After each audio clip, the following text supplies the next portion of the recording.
Well, good evening, everyone. Welcome to the final episode of An Orchard of the World, our little exercise in Chekhovian good society. I mean, I'm going to be honest, I don't know how Chekhovian we are, but we've had Chekhovian highlights, so we're going to be okay, folks. We have brewed up a wonderful little farrago of stuff with this rather sad sack theater troupe we all belong to and somehow love. So we'll figure something out. It's going to be good. I would love to introduce my cast because they're amazing. So I'm going to start with my very dear friend, somebody that I continue to always be amazed to have at the table with me, Richard, who's playing Anatoly Ruslanovich Sidorov. Hi, I'm Richard. My pronouns are he, him, and I'm playing Tolya, whose pronouns are also he, him. And Tolya was the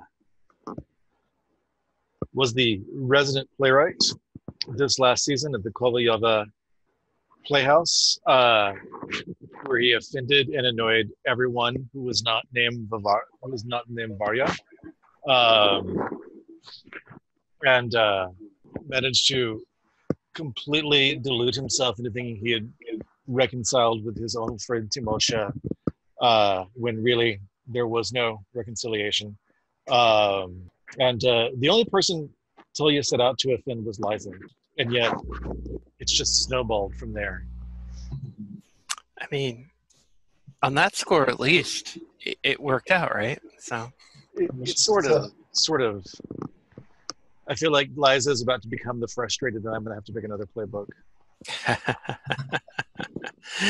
Okay. So next, I want to introduce the. How have I not put it at this point, Harold? You're the beating dramatic and melodramatic heart of this company on so many levels. Our most reliable arsonist, and someone we always love to play a lot with. Please welcome Daryl, who's playing Timofey Petrovich Yashvin. There we go. Too many buttons. Hello, everybody. My name is Daryl. My pronouns are he, him, and I am playing Timosha, whose pronouns are also he, him. Timosha is the aforementioned non-forgiving friend. In fact, last episode we discovered that the reason that Timofey has been ingratiating himself into life at the former Kovalovsky Theater was because he wanted to seek revenge on all of the people who had previously abandoned him in life, and prove to them that they will never be as good as they could have been if they had just kept me around. At this point, Varya is the only person that I still have any hope for in this horrible, degraded art scene of Russia. And it is my mission to push her into a newer and bigger and brighter stage by maybe having coerced a hostile takeover of the theater and then pushed it to shut down, thereby punishing my old friend Tolya and my old close friend Liza, both of whom turned their back on me, and I will never forgive them. If this is how you play Russian good society, I'd be really, really frightened to see how you play Renaissance Italian good society. You've already got the poisoning down, so we're never going to let you live that down. It was amazing, but we're never going to let that one go. I will happily bear that cross. Yes. Okay, well, we turn from our Sith Lord of melodrama to our gleaming Jedi Knight of melancholy. Please let's welcome Leandro, who's playing Alina Grigorievna Kovalyova. Fine, I'll admit it. I am the Anakin Skywalker of the Kingsport Drama Society. Hi, I'm Leandro. I use he, him pronouns. I'm playing the aforementioned Alina Grigorievna Kovalyova. I use she, her pronouns. She has had a journey and a half. She was one of the directors of the Kovalyova Theater. It was nominally ran by her brother, Victor. And she's someone who has kind of stopped herself from dreaming of better. But last session, she may have taken that. Well, you kiss someone that's kind of like taking a step. For maybe like trusting herself to find some love. At the very least, after 4 sessions of moping. In fact, she probably moped so hard that's why Timofey doesn't care about her anymore, which is grand. Who cares anyway? So everything, yeah, it depends on the kiss, but last week that kiss felt right. That's a good first step. So definitely she'll probably do better than she has done before. I mean, it's a theory. It's definitely a theory. I can't speak to how accurate it's going to be, but it's definitely a theory. Coming up next, the bomb thrower extraordinaire of this little limited run, someone who stepped in at the last minute and cast an enormous shadow over the whole production. Please, let's welcome Brian, who's playing Elizaveta Kirillovna Svetlova. It's Svetlova now because, you got married. I did. My name is Brian, he, him. I'm playing Elizaveta, she, her, and she was the prima donna of the theater, who was foiled in her takeover attempt to purchase the theater and turn it into her own little fiefdom, and has reluctantly agreed to assist her mortal enemy Varya in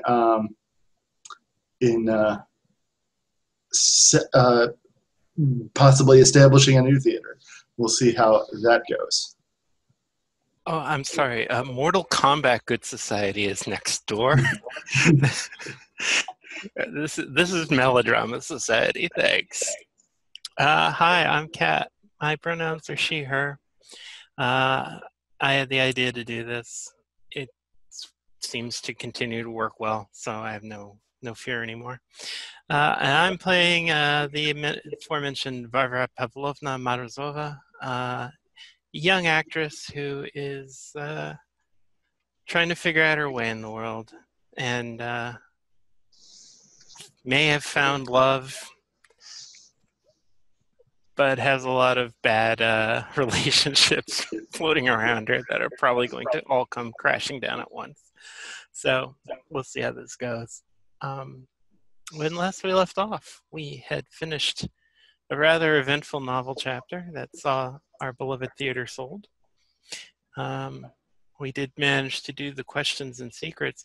And this is somewhat important because this is good. This is it. This is basically the last one we're going to have. So I know we filled that out last time, but if there's anything you want to put on here now, and maybe we can clear off some more dead weight. So.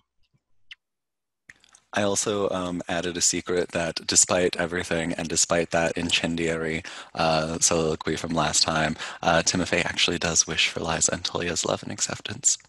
Whether he'll accept it or not is a different story. I mean, it is Chekhov, so people may well end up being disappointed. I have a question for Alina. Like, in that scene with Victor from last time where he settled a very comfortable sum upon you after selling the theater, like, does Alina take that as acknowledgement of her labor? Ooh, yeah, I think that makes sense. Definitely, I don't think Alina accepted that at all. For him to be so thoughtful about it. So that looks good. As a reminder, this is Tolya's spotlight episode. You've got those 3 resolve tokens, Richard. Wait, I cannot think of anybody who I would trust more with such a bounty. Cool. So we should fill in reputation if you. I'm not really sure what happened to me last time, so I'm gonna take a look at this. I did get Liza to agree to go in on this company with me, so that's kind of an invitation. took a negative tag, poisonous, which triggered my fractured tag. So someone close to me is appalled by my behavior and refuses to talk to me. Guess who? Yep. I think I'm going to take... Who would refuse to talk to you? At this point, who wouldn't? I'm still talking to you. Yeah, Tolya has no idea you're angry. You've hidden it well. Liza got the full blunt of it last time, though. Oh yeah, she's definitely fractured. I am going to take committed as a reputation tag, and I'm taking my halo is your umbrella as my reputation condition, which means that connections will believe me when I vouch for someone. That could not possibly have anything to do with what's going to happen tonight, could it? That's not good. Okay. Anybody else have wow. We're shady crew here. I took hysterically funny as a positive tag, and then jaded as a negative tag, which brought me up to being both ridiculous and a critic's choice. Wow. That's yeah. The other options didn't feel like they would fit in a single left session. I mean, except for, I could have, but honestly, Timosha is going to betray me anyway, so. Yeah. That's for free. I think I'm the only person without a negative reputation condition. So, huzzah. If anyone thinks I should have earned a negative reputation tag from last time, I will happily do that and figure out what I'm going to do next. But I think I managed to dodge that bullet. I would have had a negative condition by now, but I spent one of my negative tags. Keep that in mind. If you're playing at home, you can still do that. Cool. What happens when you spend a tag?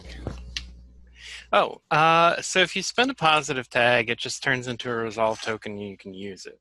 If you spend a negative tag, it also turns into a resolve token that will probably go back to you, because if you're spending a negative tag, it's got to rebound on you poorly. So the other thing is that anyone can spend anyone's negative tags. That is correct. I think they can spend your positive tag too, can't they? No, the positive tags is just for yourself. Okay. Negative tags. So technically, I can spend Timosha's poisonous tag and bring their reputation, but I can't spend their a true friend tag. But the thing is, if you did spend, if you use that tag to turn into a resolve token, almost certainly we go back to Timosha, because yeah. So that was what I was trying to say before. I just said it poorly. I always have this idea to do a hack of just doing a good society game where there's no resolve tokens. It's all reputation tags, but that day is not today. I think it would be interesting. I think it would make reputation a lot more important, and people would be using it. But we'll see. Maybe if I do that Dune Society hack. Okay. So that's epistolary. As a reminder, we have monologue tokens on the board. The only person who has gone, I think, is Timosha. I got one. So Liza is going to send a letter to Varya. Dear Varya, I wanted to let you know that I have secured a location in the outskirts of Moscow. It is hardly the National Theater, but it will do very well for us, I think. There are a few things that are necessary, though.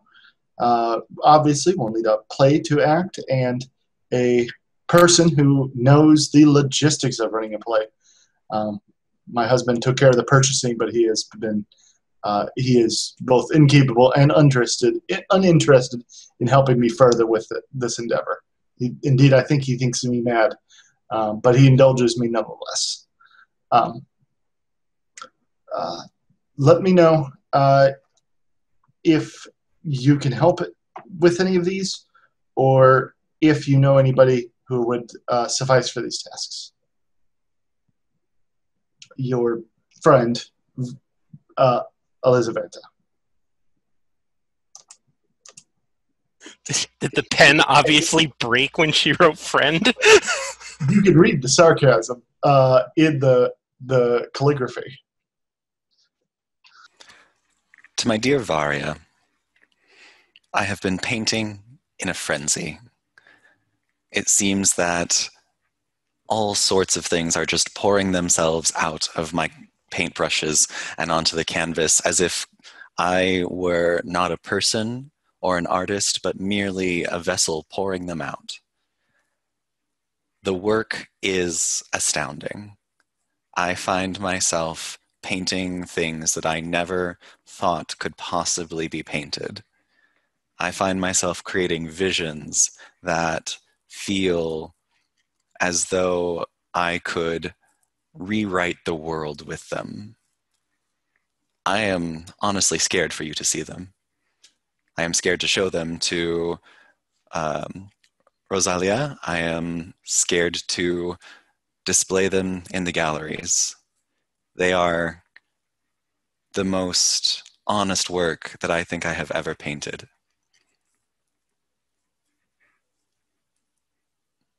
I don't think this is an invitation for you to come see them. I think this is just my need to tell someone, anyone, about this work, about this process, about how I feel so close to culminating something so great. I hope that you are also feeling as though you are on the cusp of some brand new, exciting adventure.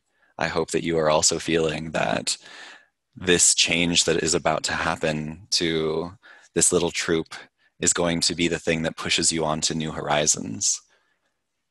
I cannot wait to see how you shine brightly over all of this. Yours, Timosha. My dear Olga Pavlovna, godmother. By now, I fear that given your connections to the deep underground and the small world of our Muscovite theater community, you've no doubt heard of what I am planning. It is perhaps slightly audacious, but then we are almost at the cusp of the 20th century, and a certain audacity at the fin de siècle is probably justified. I know certainly you never had to resort to such means, but I feel confident that you could have. Dearest godmother, you have done so much for me over the years, so many things already, that I feel most ungracious and ungrateful to ask for one more favor. But I'm afraid I will ask it anyway. Would you mind speaking with the Princess Tamara Vasilyeva, as she is the conservator of her father's estate? As I believe the first play I wish our company to do is a revival of Tatiana and her sisters. I know that you always have thought highly of this production, but it has sadly been lost to the theater-going crowd. And I think a new generation is ready for a bold interpretation, especially as I have some ideas for fixing things in the second and fourth act that will give far more equity between Natasha and Olga. I will understand if you cannot secure the rights for me. We will undoubtedly find something else to do. Perhaps yet another production of the Inspector General, but on the eve of this great endeavor, I feel like I owe you this last favor.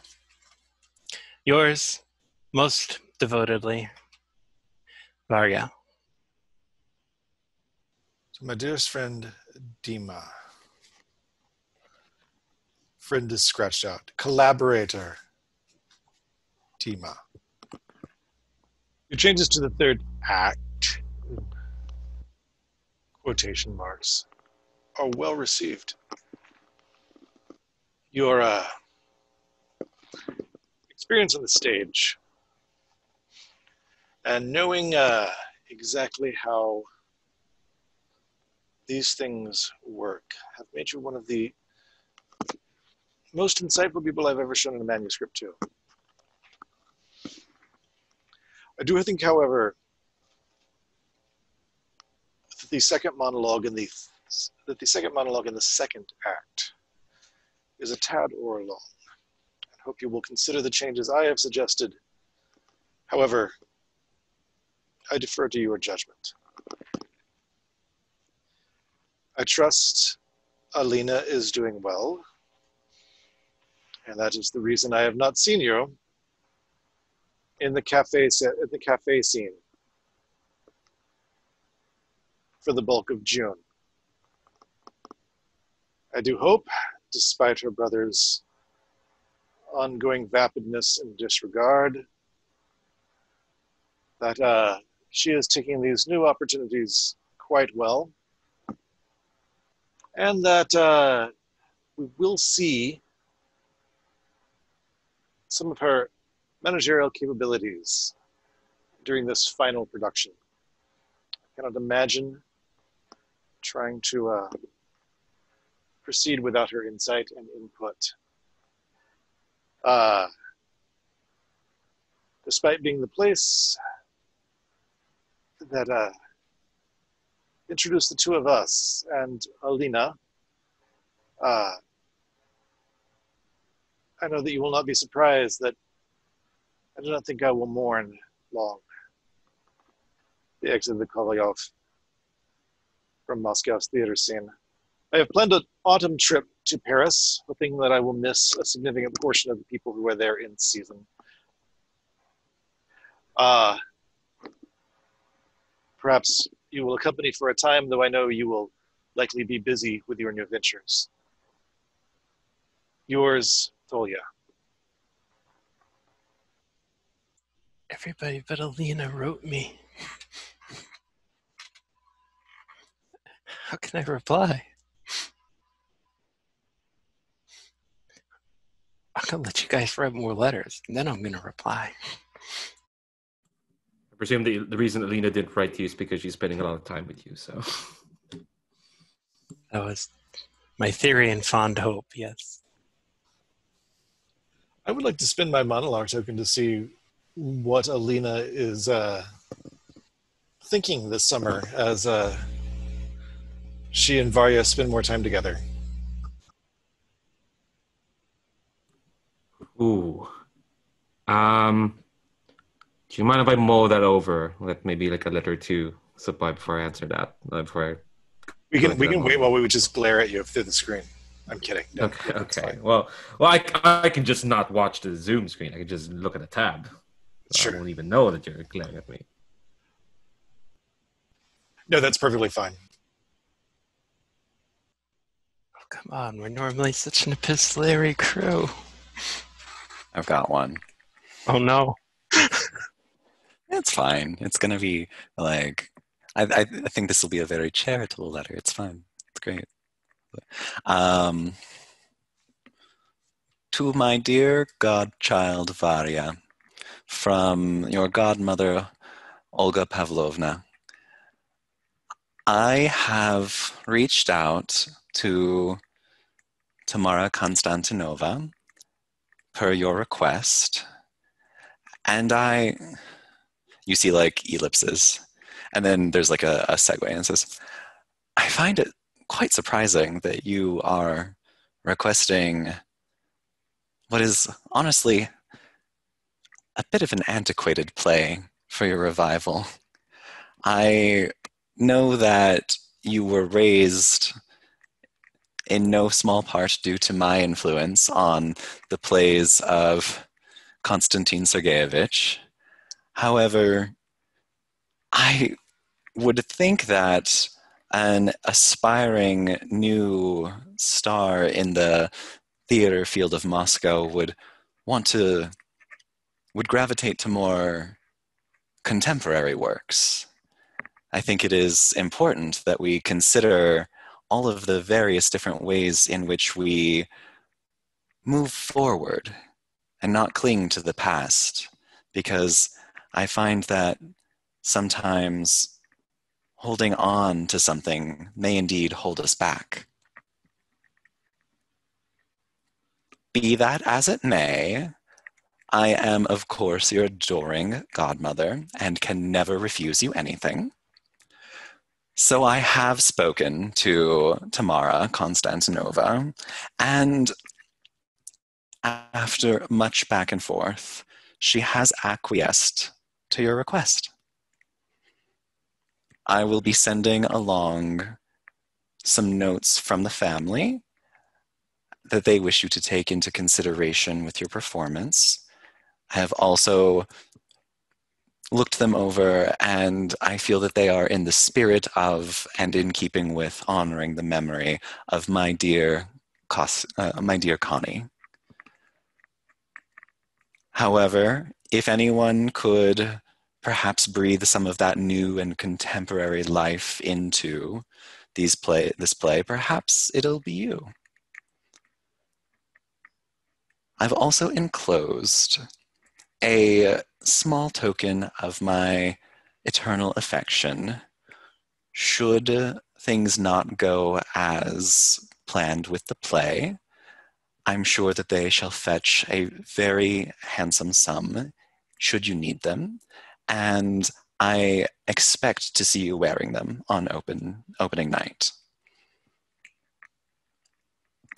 Yours always, your godmother, Olga Pavlovna Akhmatova. That must have been an interesting conversation. Okay, I think I have an idea of where to start with this monologue. I think we just get like probably a montage of Alina working to get this new theater company sorted, and she's thinking, I'm certainly glad for the work. It's rote and quite a bit mind-numbing, but it lets me just focus on one thing, because I'm afraid to sit still at the moment. I've realized that sitting still is all I've done, and what sitting still has done is let my mind wander and let certain thoughts ferment, certain doubts take root.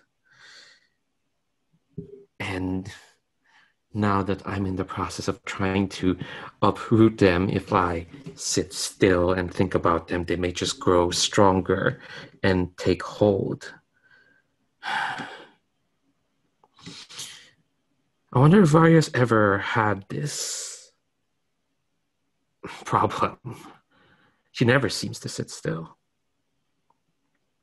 If I am a lake, then she is a river, always rushing forward, winding around any obstacle, widening further and further, not letting the world get in her way.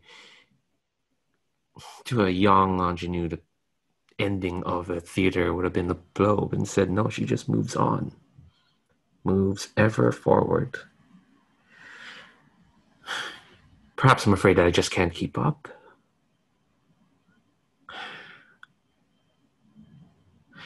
Perhaps that's what made me afraid.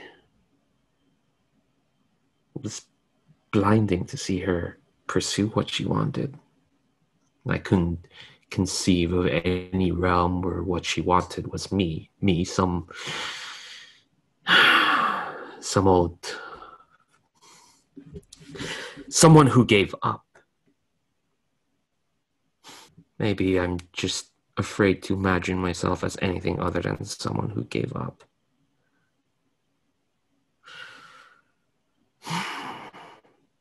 Everyone else around me, they haven't given up.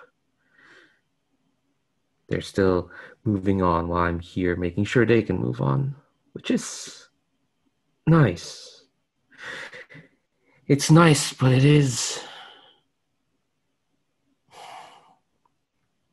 I suppose I sit still so everyone else can move forward. It's a nice thought. And yet I can't seem to find the... What's the next step after that? What's the next step? I think like probably some messenger comes in like, all right, here's a bunch of account books. I think it's like, hell yeah, account books. I can stop thinking about this. I have one more brief one. Yeah, and I also I have a monologue token. Timofey Petrovich, if I were to give you a monologue token, would you return the favor of me? Hasn't Tima already gone? I have indeed, Oh, that's but I was right. going to give it to you anyway. That's perfect then. Wait, and Alina's gone. Oh wow, it's just our little triad of fear and doubt.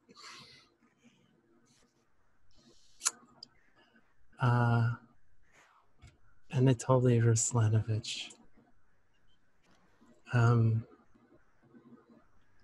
When you came to the Kovalyov, you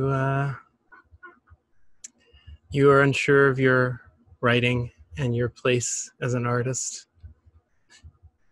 How are you now? I'll start with my last letter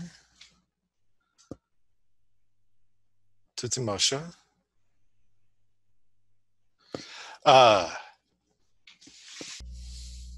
Dearest Timosha, all standard greetings, ... Those are the actual words. One cannot escape the feeling with any theater manager that there is some hidden agenda or plot behind their decisions, movements, handshakes, smiles.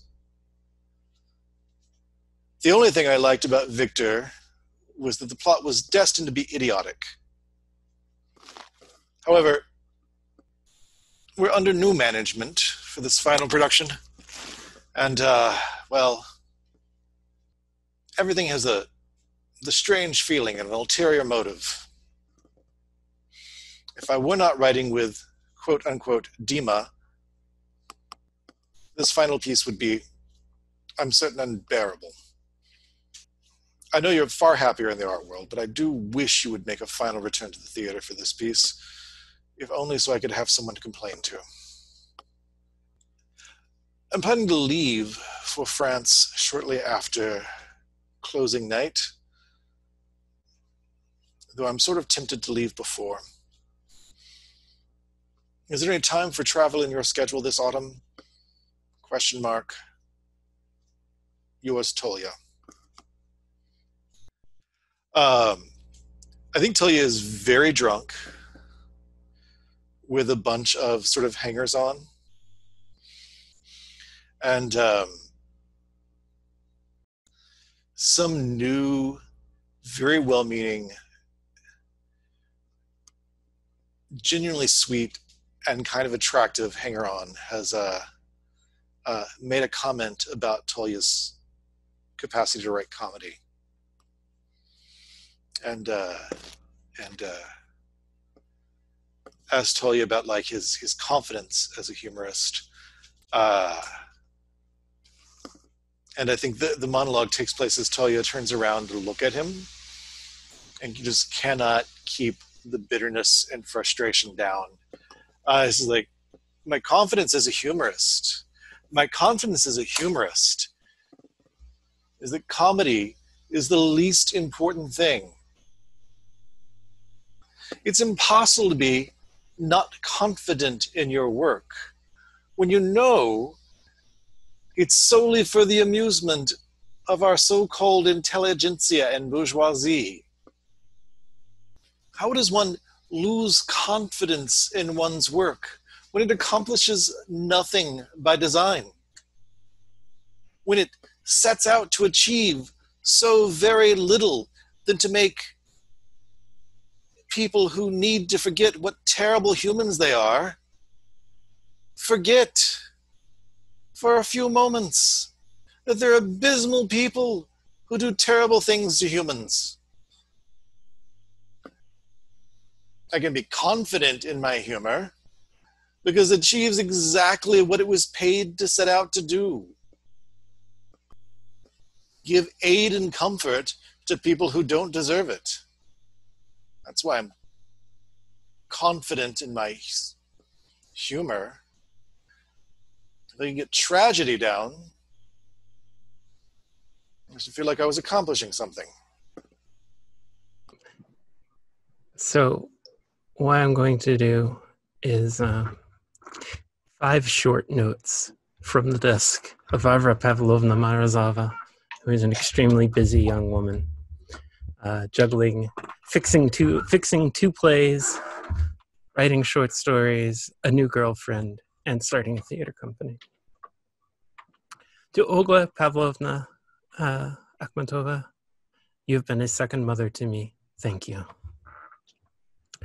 To Liza, several pages of Tolya and her sisters with enormous changes to the dialogue, giving her part far more words than were originally written, including moving dialogue from male characters to her. To Anatoly Ruslanovich, more pages from her worked up copy of Tatiana and her sisters with a note that just says, "Please help me fix this. Don't go yet." To Timothy Petrovich, written on the back of a visit card at his latest gallery showing and crammed into the book. Just a single short sentence written in French, but it just says, "But where are you in all this?" And to Alina Grigorievna, just a note left on the breakfast table that says, "I love you." Now, Liza needs to monologue, and I need to monologue. So I for my monologue, I would like to hear Varya's plans for the future because she has a lot of balls up in the air. I'm really wondering where she sees them settling. So this is late at night at Timofey's place. The gas is turned down, the candles are out. It's only lit by moonlight through the large glass windows. She's like just wearing her chemise. I think Timofey is probably lounging on something, a chaise or something like that. And Barbara is just sort of dancing around, clearly probably a little tipsy, and saying, "You keep reinventing yourself in your work. I see it all the time. Every time it's something new and novel. You keep changing.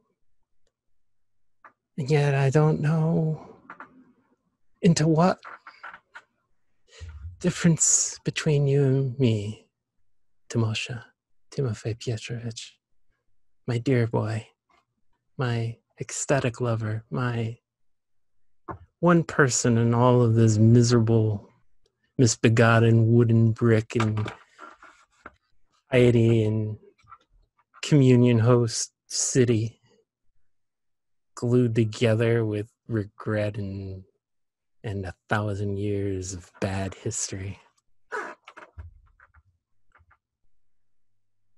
I know something about myself. What I know is that I am walking towards whatever it is I'm supposed to walk towards. I'm not saying I have some grand destiny. I'm not telling you that years from now, people are going to remember Dmitry Mogliev as one of the great writers of all of Russia. I just know that who I am is never in doubt. I don't know why I was given this great gift. Sometimes it's not a gift. I mean, for a long time, I figured that Alina just couldn't like this person who I knew I was. But she does. And we're walking together now. And there is some future ahead of us, some theater, whether we end up just touring the Caucasus in a gypsy wagon and with tinsel sets and horsehair wigs. We're going to be involved in something. I mean, I wish I knew where I was going. I just know that I'm walking towards it. And she collapses down onto the floor and picks up a glass of champagne. As a parallel, I think that the thing that I would like to hear Liza discuss is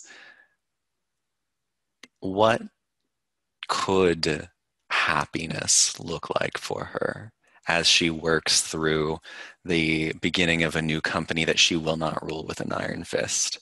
It is not the Kovalyov which she thought she would scoop up and take for herself. Working with her once rival, Varya, who has now grown into something of a friend. What does Liza's happiness look like? And is it something that she will let into her life or something that she feels she has to take by force?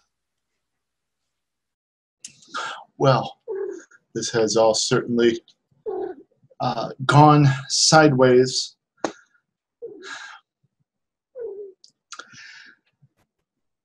It seems like only yesterday where I saw that I would be the greatest actress to come out of this humble theater and take Moscow by storm. I had everything planned out. Now, those plans were cast aside with a few, I still think, badly cast roles, but I've made the best of it what I can. I have a husband who I am very fond of. I have this. I don't have the vehicle for my. I don't have the vehicle for my for my rise to greatness I once saw, but I have something. I don't want to be one of those wives who has no lives outside of their husbands. With this theater, even if it does not bring me to the theatrical greatness that I would like, at least it'll allow me to practice this art that I love. And I think I could enjoy that. Being a wife, a actress, maybe even a mother. Who knows?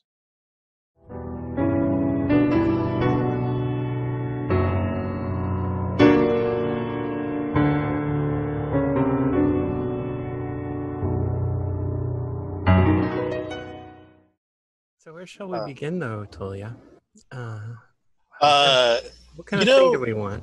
We have had theater scenes in other games, and we've had this entire game about theaters, and we've not actually done anything either during rehearsal or at the show. Okay. So perhaps closing night of this, which is also the closing night for the Kovalyov. Yes. So what about? I think things have been well received.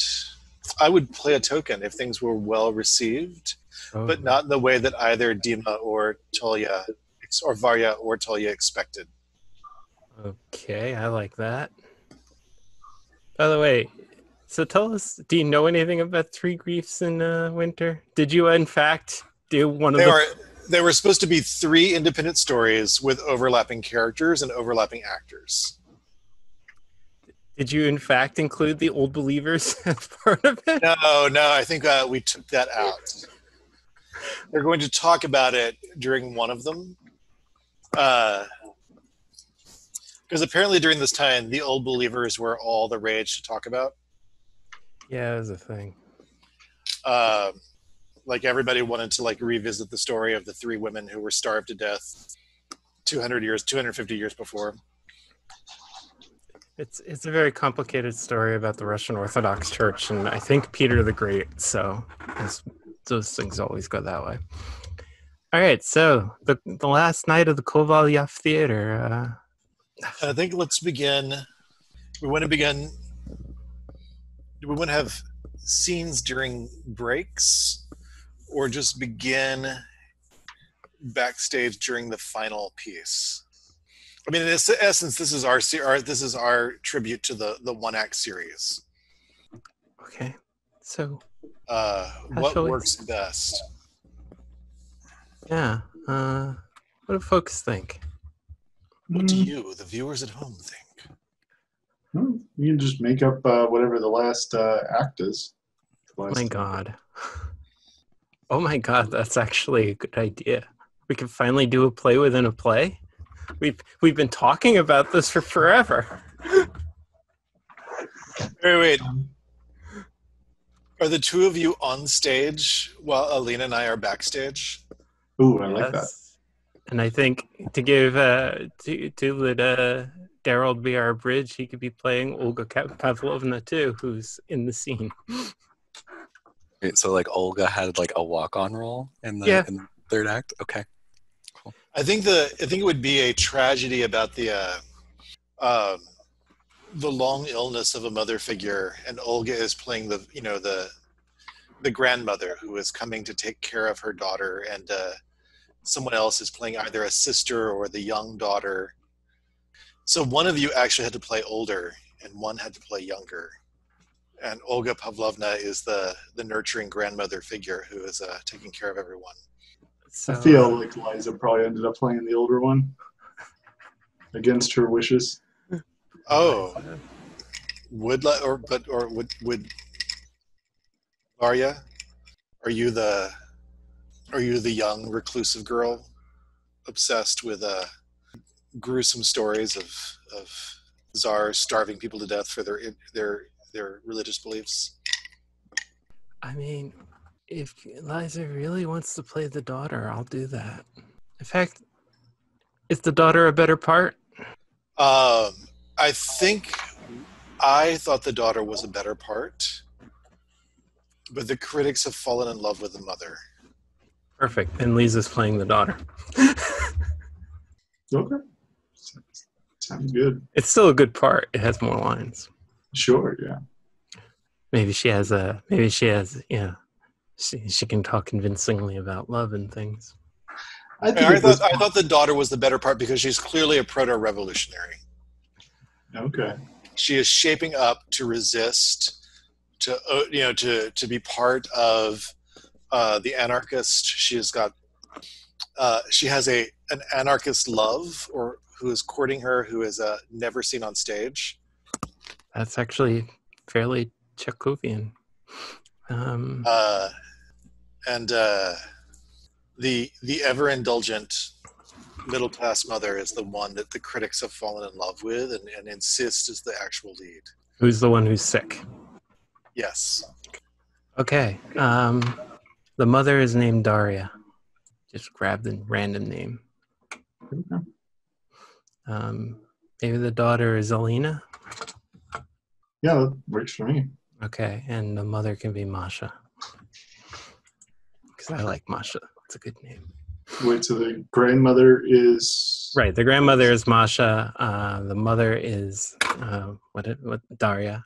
And the daughter is Elena. Okay. All right.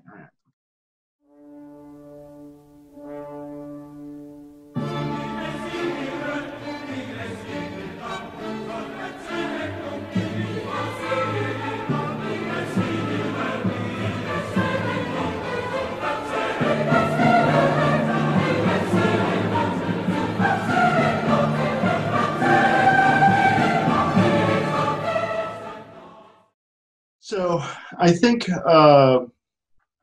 Liza has been more chill this production than she has probably the last two. She hasn't given up or anything like that, but she's definitely less ambitious than she used to be. So I think she's been kind of killing it as the daughter.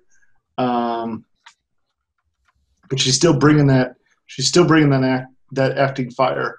And she's able to slip into the character of the revolutionary daughter, as she says. Mother, Pavel and I have scoured the city and made it our own playground of love. You cannot let yourself wither into nothing for spite of us. Is this why Father Grigori is not coming today? Because of this? Mother, help me. How can I deal with a child like this? Sharper than a serpent's tooth is an ungrateful child. I am so sad to say that I agree, dear Daria. I have come here all these days, and I have watched and sat nursemaid to your mother, dear child, and you turn your back on her with these dreams of revolution and fantasy, when truly you owe everything you have to her. I owe neither of you anything. You have given me nothing but a legacy of heartbreak, and finally, you will reap what you've sown through your many years. The both of you. What have I sown? I tried to give you everything. And you know, and she coughs. You know that I have not always had the strength, especially after your father died. And your brother ran off to that monastery, that Raskolnik monastery where they still follow the old beliefs.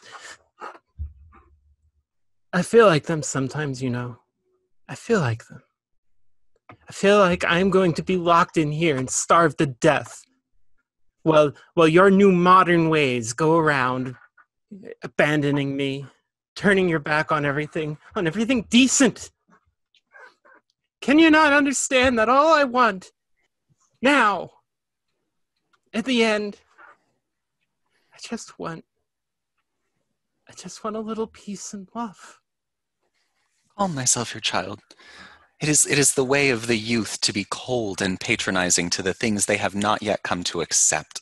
And you, child, you will come to accept these ways, and you will come to accept and revere the sacrifices that your mother has made. Everything that she has done for you. And you stand on her legacy and you spit on it, and one day you will regret it.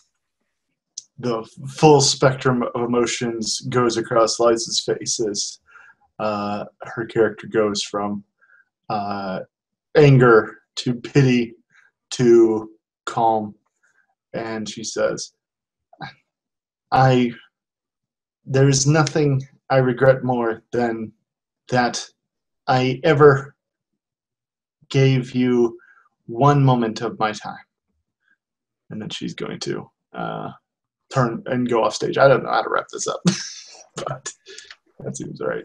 I think the grandmother leans over Daria and says, my dear child, please, of all the things that ail you and all the things that speed you, let not the thing that finishes you be a broken heart. There is still time for her to see her ways. The thing is, you know, she's right.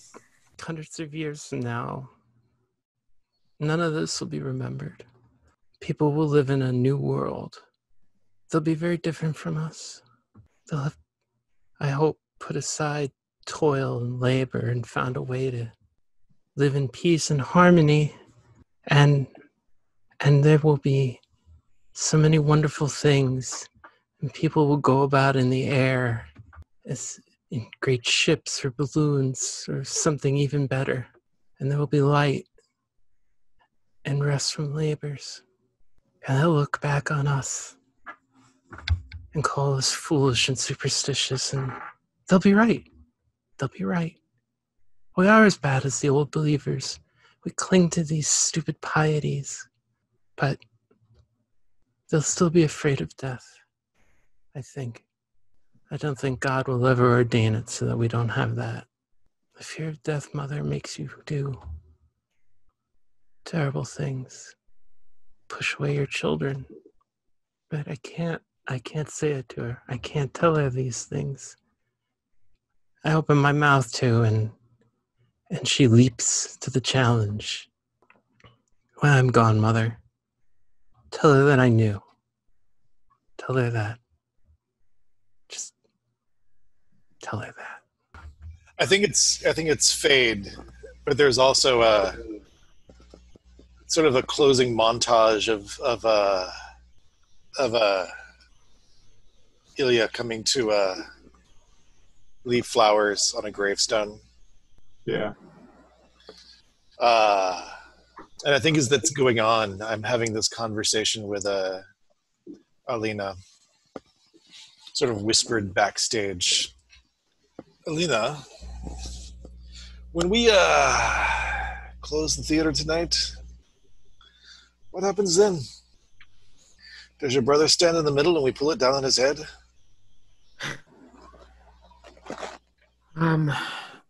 Honestly, I'm not even sure if he's around at the moment.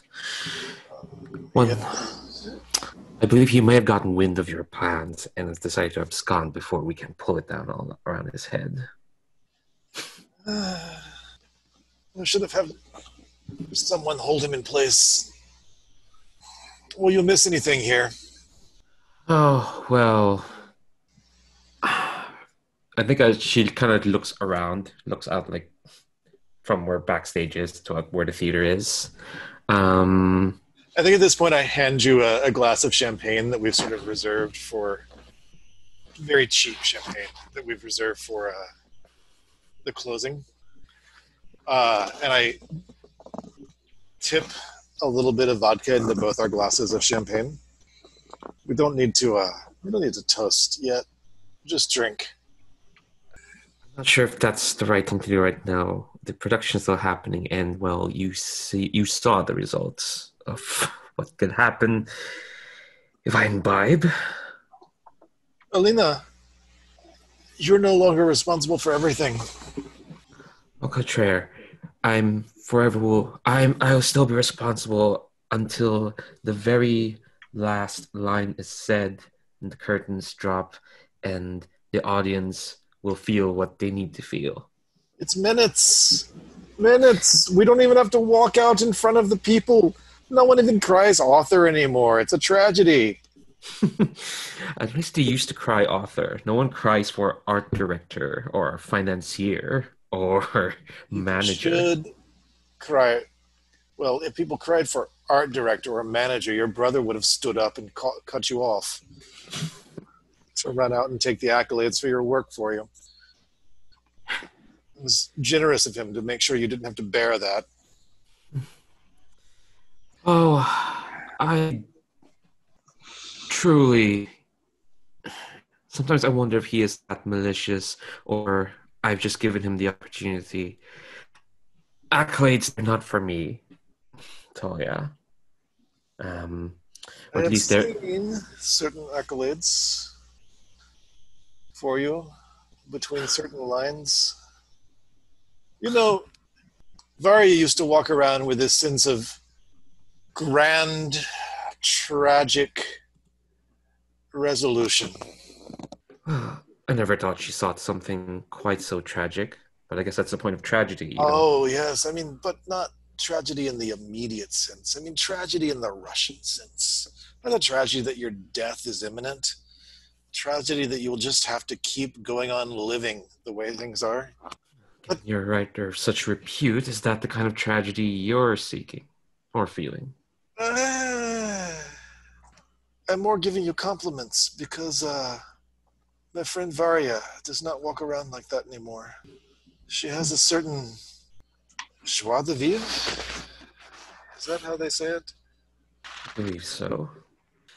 It's as if,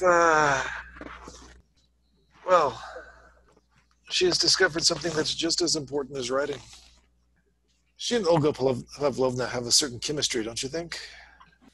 I think Alina turns to look at the stage, sees Varya performing and will like take a sip of the champagne vodka. Okay, cool.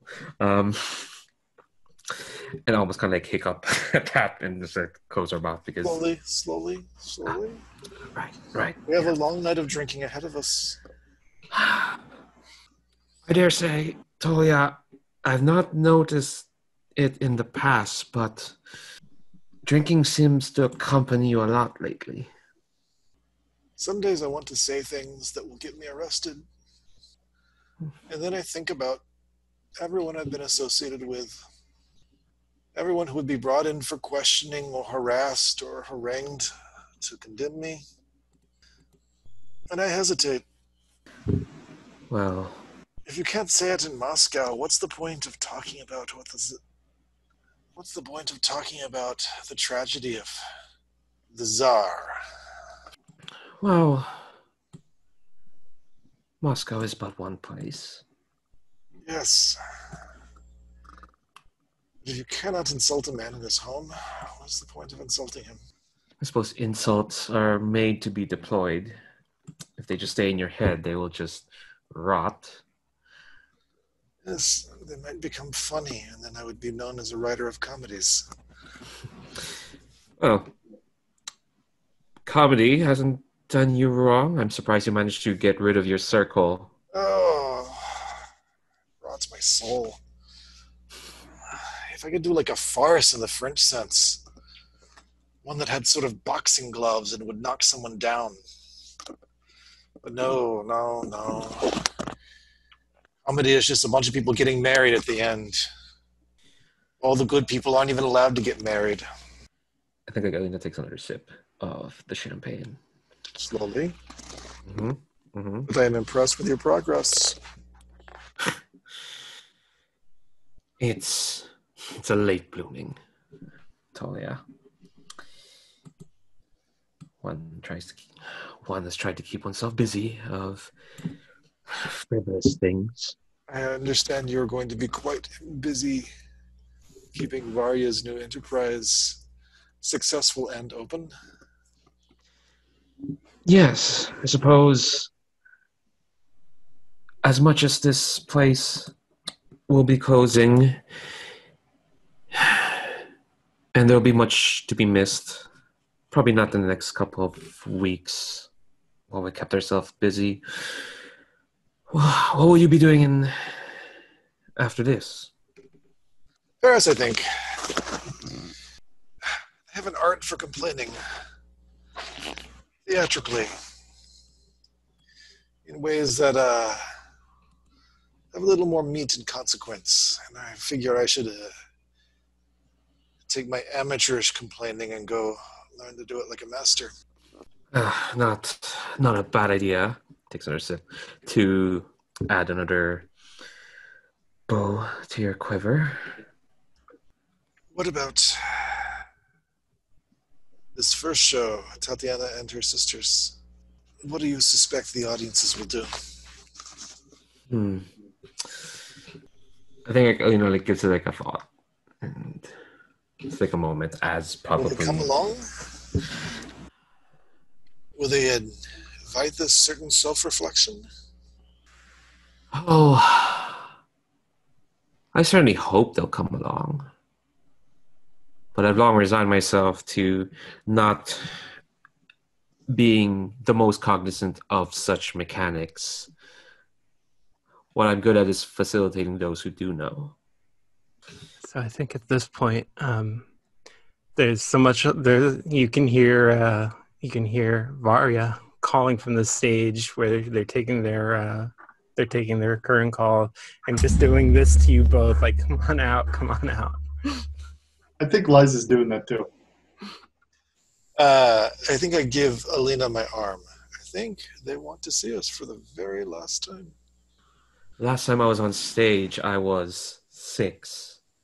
And I believe I toppled a tree onto the audience. Well, it will be very hard for you to theatrically call this theater down on your brother's head if you do it from backstage. I don't think the magic works that way. She takes your arm. We'll put down the champagne. I'm going to graciously hand mine to some junior member of the cast while we're on stage, so that we can bow. Should we move forward a little bit to the cast party with Timosha there, or Sounds good to me. Is Timosha there? Because I have an did idea. Timosha come?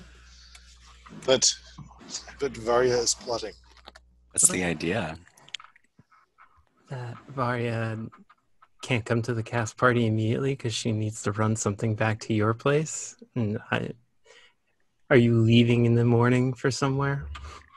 Oh, I have certainly made arrangements to go abroad, probably to Paris, maybe in the company of a certain young playwright who is already feeling pretty down in the dumps. Mhm. So my guess would be that you would not be home immediately when I arrive.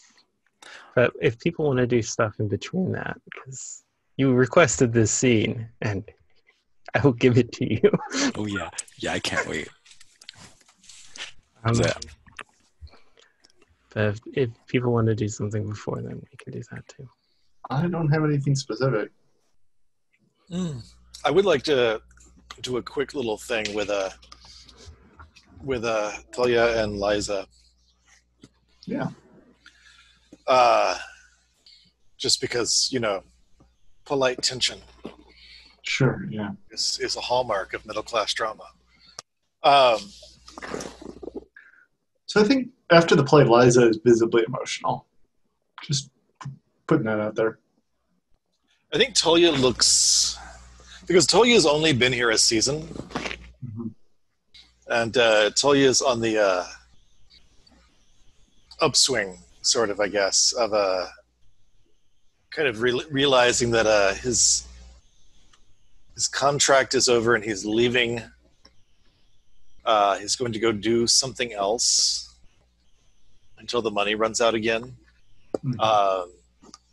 And he's sort of momentarily just smiling, and I think he looks a little teary-eyed, but it's not about the theater closing. It's about sort of moving on to the next. It's this kind of excitement and joy of moving on to the next chapter. And what is your new last name? Svetlana? Hold on. Svetlova. Svetlova. Svetlova. There you go. Madame Svetlova, you look like you could use a glass of champagne. I will take whatever you are offering, Anatoly Brizanovich. Would you? Drinks-wise, at least. And then she'll just snatch the champagne glass. I see you have been crying too. It is a little like the moment when you look up and see your new home coming over the horizon. Much like traveling by train in the first light of morning, you're in a place you've never seen before, but you know it's not the place that you were, and that's progress. Do you know what I mean? Sort of. When I first saw my husband's home, I felt a little overwhelmed with emotion myself. Perhaps it's something similar. I don't know. I've always had my eyes set more on where I want to be than where I am. I suppose I too often set my eyes on where I wanted to be and not really appreciated where I was. But that is a fight, I guess, I have to have whenever I'm surrounded by people who do not care where I want to go or where I am at the moment, but only where they want me to be. What will you do tomorrow morning? Surely you have some days of liberation planned before planning for the new production and the new theater space consume your living and life? I'm going to be planning the next production. That is what I wish to do with my liberty.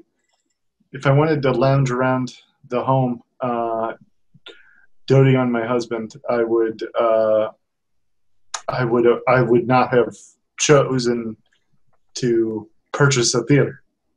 So you're going to lounge around doting on the egos of fragile actors.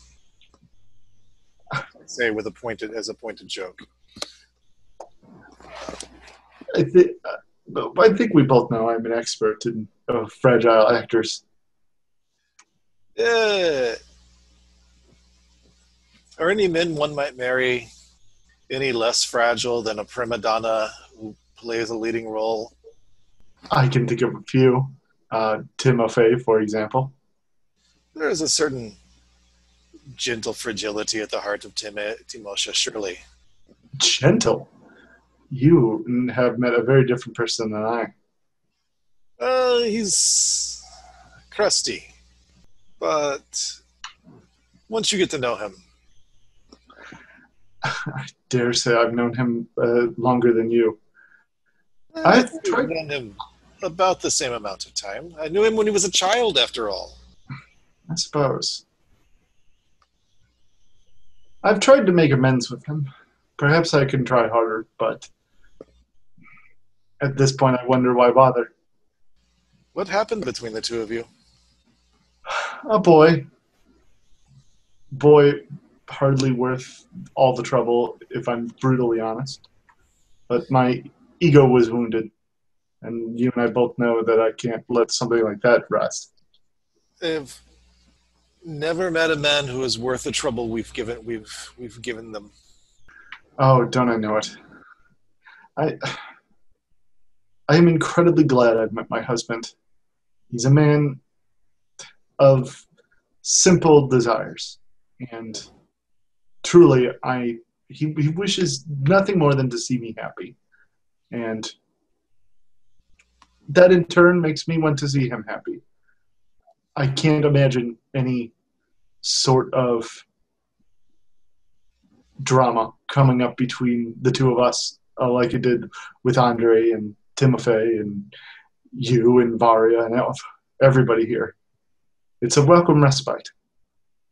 If it's the Andre I'm thinking of, I'm sure he was very charming at the time. Well, in any case, will you do me a favor? The new theater is going to be looking for plays. I know I've said some acidic things about yours in the past, but they truly are good, in my opinion. As long as you don't ask for a comedy. I will ask for only the most dour of plays. I am now on the bend of history. Far be it from me to tell the audience what emotions they should have. I suppose when one's starting up their own play, they can't afford to be too picky. In any case, whatever you think would be best, I would be happy to put on, and so would Varya, I'm sure. She adores you, you know. Have you talked to that exciting young playwright? It goes by Dima, a collaborator of mine. You mentioned him. I have yet to meet him. Would he be interested in... Varya can acquire manuscripts for you, I think. He is a recluse. I don't see... Now I wish to meet him even more. Would you be able to arrange it? Perhaps once I'm back from Paris, but Varya can be far more persuasive. I will have to implore her. When I return, I hope to make it back in time to see Tatiana and her sisters. Yes, here's hoping that it lasts long enough. I finish off the glass. I've been trying to look like I'm pounding them back, but have actually been going rather slow. And I would love to see what's happening between Victor Agreed. Victor and his sister. He's up in the box, swilling champagne, and probably has a couple of ladies with him. He was not terribly disruptive of the performance, but you knew he was there. Yeah, I think Alina will do like a gentle knock on like the door frame. She has a refilled glass of champagne. It's just, I hope I'm not interrupting anything. Victor? Little sister, you could never interrupt, only, show up at the most opportune time to potentially ruin a good time. I swear to you, Victor, it is not intentional. It is only ever the cruel timing of fate and the world. I should take a sip. I think it is only ever the cruel timing of your horribly depressing personality that you insist on having, despite the fact that I was very, very generous to settle a large sum upon you, and you have refused me. And for what? To continue on doing exactly the same thing that has made you miserable at a brand new company where you're now taking orders from the very star you wished to depose. Would it gladden you if I accept your generous offer and then plunge those sums into this new venture of mine? No, it would not. I would be very gladdened to see you find some way to take an obscene amount of money and still somehow remain miserable. Because then at least I would know that you were trying on purpose. I would like to think all I do is for a purpose. It's just that you seem content to see them as dour. So long as it may or may not accidentally rain on whatever parade you are conducting. If you notice, you'll see Alina's cheeks are quite red. I think at that point he does notice, and he takes a step forward, and probably some lady companion of his also loops around a shoulder on your arm and says, "Oh, I see. Are you perhaps having fun after all, dear sister?" That depends on the definition of fun, specifically your definition of fun, which, as you know, is a league away from my definition. And yes, I do have a definition, no matter what you might protest. I mean, I think that Veronica was very much in both of our definitions of fun, and I haven't seen quite that coloring in a very long time. Tell me more. I told her. She takes another sip of her champagne. I forgot that Veronica just can't stop. Which is, I guess, the best and worst thing about her. Victor, I don't need to tell you anything. I'm not sure what it will not add anything to your life other than, I don't know, the knowledge of some facts. It's not within your purview. I disagree heartily on the fact that not knowing what has caused such a potential change in my sister would not bring me some modicum of joy. I think that you underestimate me. Perhaps I should stop doing that.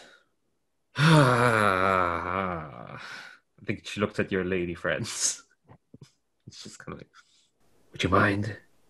With a wave of his hand, Victor kind of sends them back off to the front of the box so that they can continue enjoying the show and sipping on champagne. And he comes a little closer and says, "Really, Alina, I know that we have had our spats before, and I know that despite my most fervent objections otherwise, you will continue on as you have with your numbers and your ledgers, which seem to bring you no untold amount of joy, even though I cannot understand it in the least.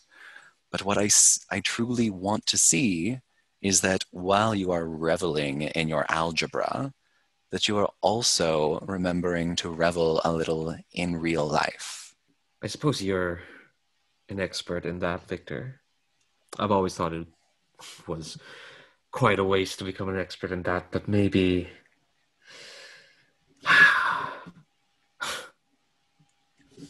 maybe... She'll put the champagne glass down. Oh, I don't know. Happiness seems to come with caveats. I don't know how you keep pursuing it and not trip up. Is your sadness not also conditional on many, many things that you keep under iron lock and key? I have seen you for years and years and years continue to perpetuate the same cycles over and over again as if you were locked into the most depressing waltz on the face of the planet. And you will never, ever step off that floor. And it's not because you are just being swept away. You make all of those choices again and again and again. So there is a caveat to living a life of joy and excitement, but there's also a caveat to live however you have wished to live so far. At least I know those caveats. At least I'm aware of them. This is... I think Alina sets up. This is unknown territory. Or at least I've forgotten this territory, Victor. If you must know why I'm trapped in this so-called depressive waltz, someone has extended their hand to lead me away, and I've taken it. And now I'm in a dance I quite don't know the steps of. And I'm afraid to stumble, and then we'll both stumble, and then I might think, oh, perhaps I should have stuck to my waltz because at least I know the steps. I think you'll find, dear sister, that it may take some getting used to, but a foxtrot can be just as fun.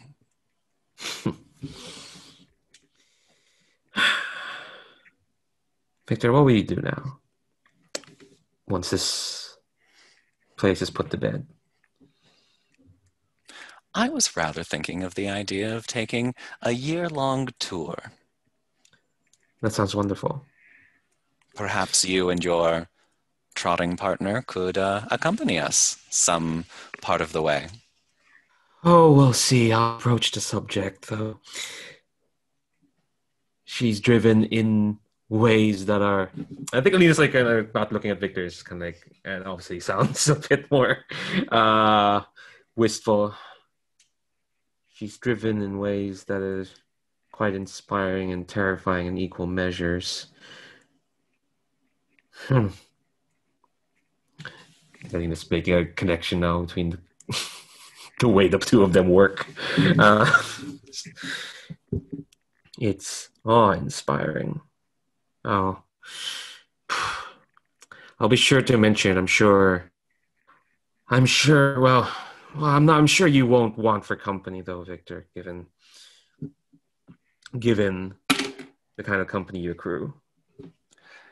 My dear sister, once again, I must remind you that ledgers and people are different things, and quantity in one is definitely better than quantity in the other, whereas sometimes quality is really the deciding factor of value. I think like Alina like gives you like this kind of like inscrutable look. So like she's kind of like just seeing you for the first time in a long time. And then she'll take the champagne glass and down it in one go. And then kind of like sit still and she's like, oh, perhaps I shouldn't have done that. Or perhaps you should have.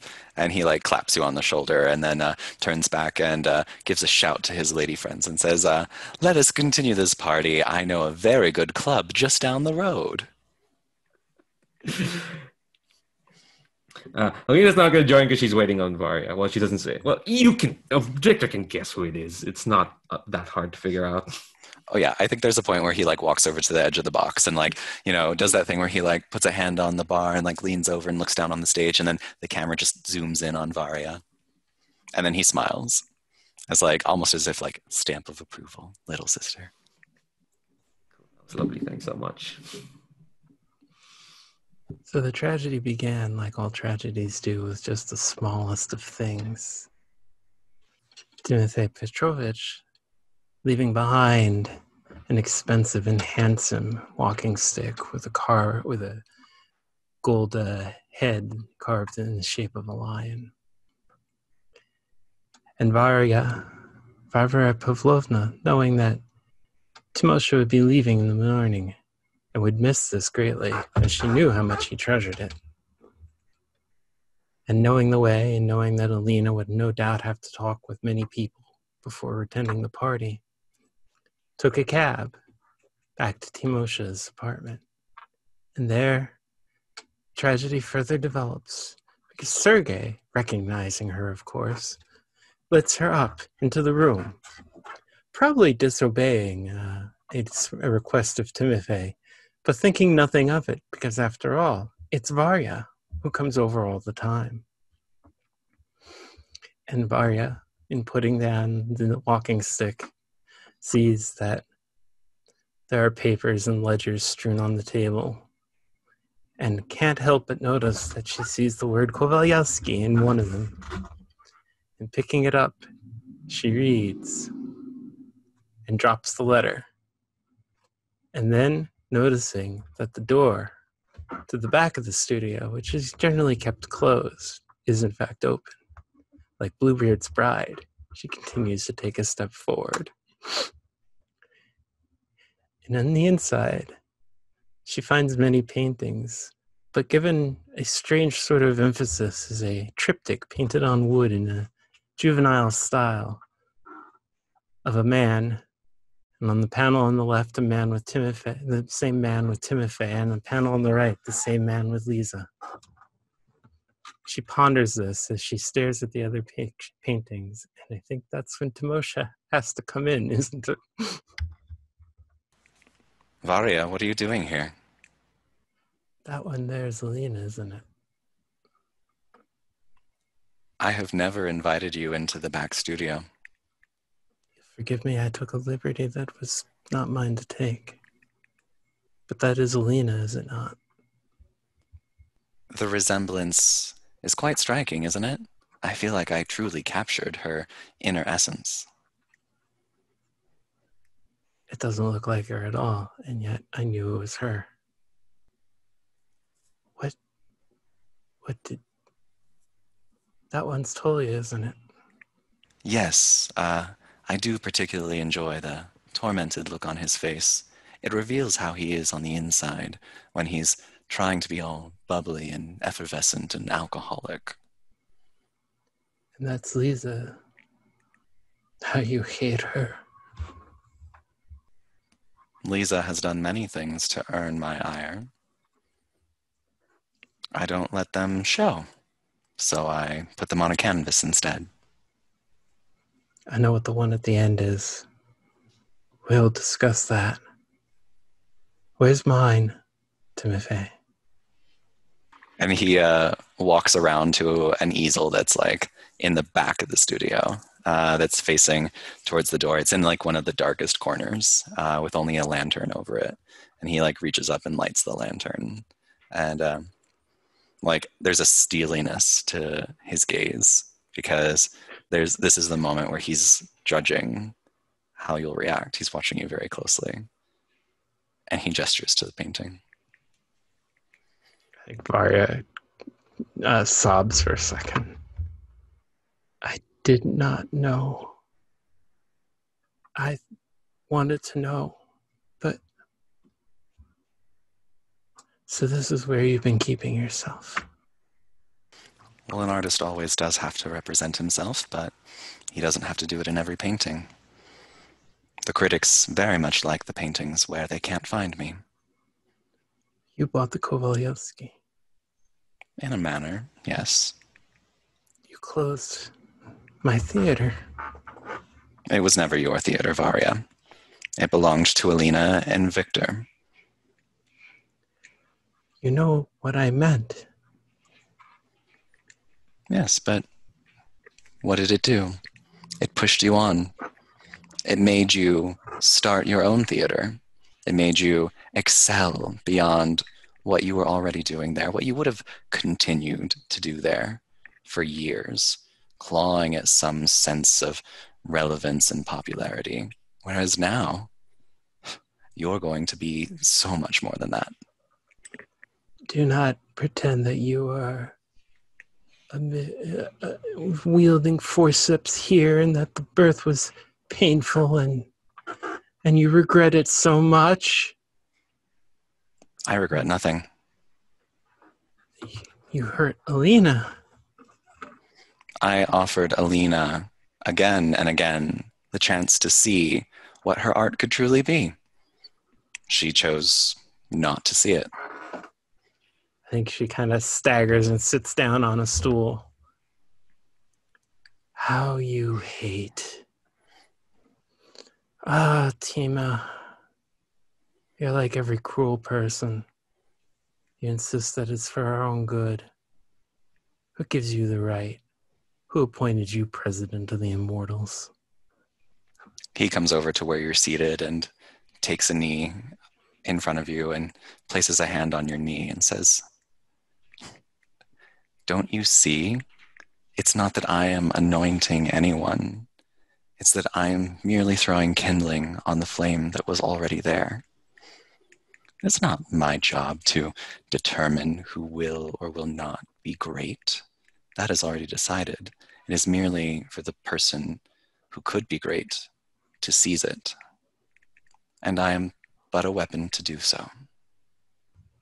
She's kind of crying a little bit. She smiles and puts one hand on your face and says, "Oh no, Tima. No. I'm not going to forgive you for this. I'm not going to allow you to take license, to sit back on your cruelties and explain to us how it was all for our own good and how you were powerless against the wave of history. You picked up your instruments deliberately and with forethought. You attacked us with a sculptor's chisel and you made us in your own image. Don't pretend that you were just finding us. Maybe there was kindling, but you carried the match." Well, my dear Varya, and he places a hand on your hand on his face, perhaps I was just an artist looking to make his own art. And we could continue. Art is not cruelty, Timothy Petrovich. Art is hard and sharp, and it requires an amount of sacrifice to make something truly great. You tell yourself that because why? A man hurt you, a woman hurt you, not even a man, a boy and a girl. And you've carried that around. Maybe that powers your art. I don't know. Standing in this gallery of horrors, was it worth it? That all depends. No, not really. It really doesn't. It seems to me that you're either happy or you're not. And as I stand here, let me put it to you this way, Tima. If this has made you happy, then I will never be happy with you. Look at me and tell me that you feel some small piece of regret over doing this. I will understand.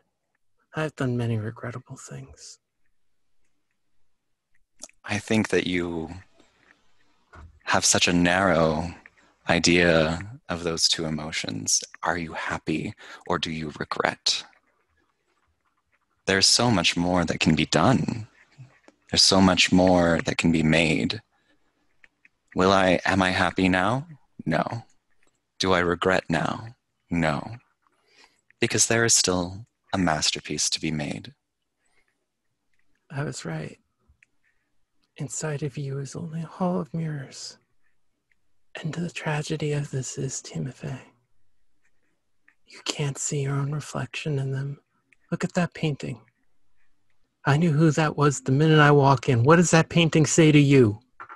Who is that painting of? Justice. Tima, that's you. That ugly, hard, cold, cruel thing is you. I'm going to have to tell Tolya. Well, tell him. And then maybe the impact will cause him to make something even better than those trivial plays that he's been writing. And then maybe he'll realize that he needed my instruments after all. You know, the irony is, you think that you're a great man. You're Napoleon. But you're not even Raskolnikov. Do you honestly think that you can tell an actress that you're the only boy in the world to think so highly of himself and his art that he could shatter all the bounds of propriety, and it was all worth it because of the greatness of my art? This is why I am an actress and a writer, because I understand. Art springs from our humanity, which is not put aside by anything in this room. For surely, we are this too. We are angel and ape. We know all this.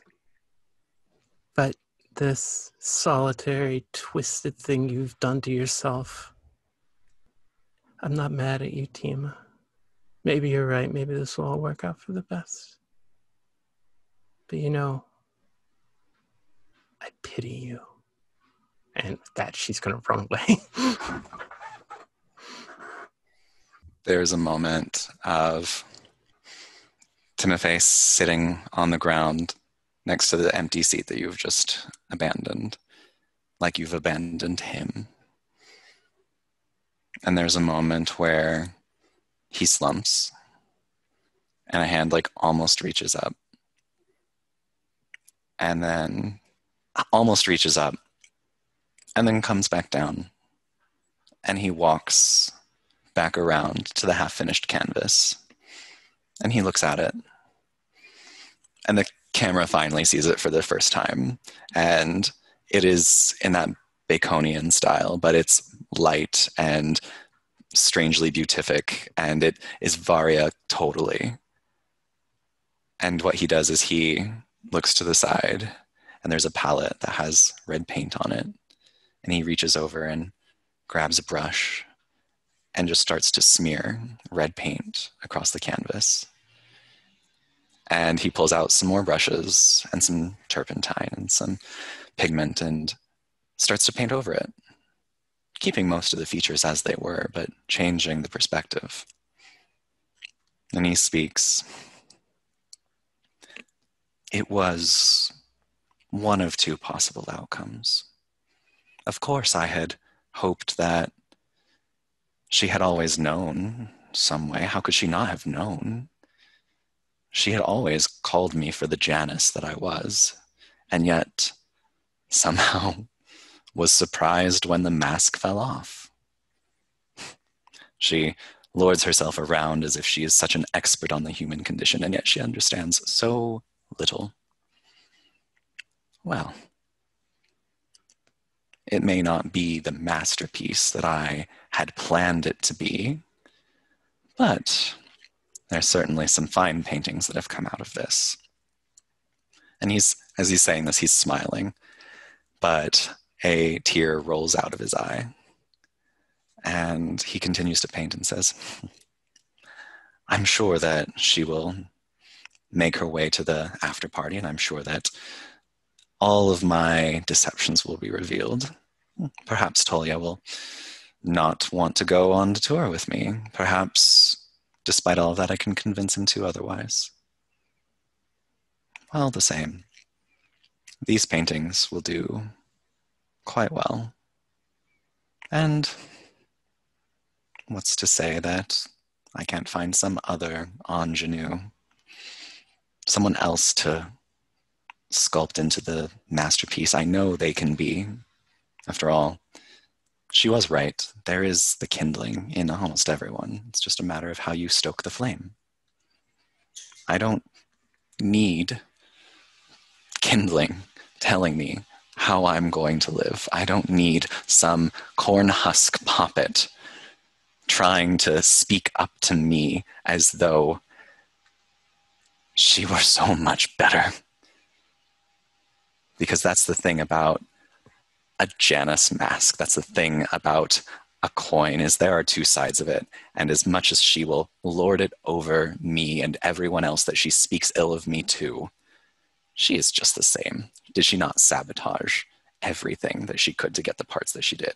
She will say, I'm different. I did it in plain sight to their faces. They always knew what I was doing, as if that somehow makes her actions responsible or reputable and not just as selfish and just as self-centered and degraded. She wants to make herself a masterpiece, just like I wanted to make her a masterpiece.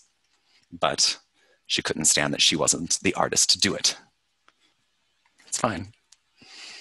This painting will be lovely. So I get back to the after party, and I go looking for Tolya, because I need to have my scene with Tolya. You've had scenes with the other two girls, so it's my turn. This is when? Winter? Spring? Oh, this is summer. Summer? We've done each play right in the season for which it was titled. Just a silly cat.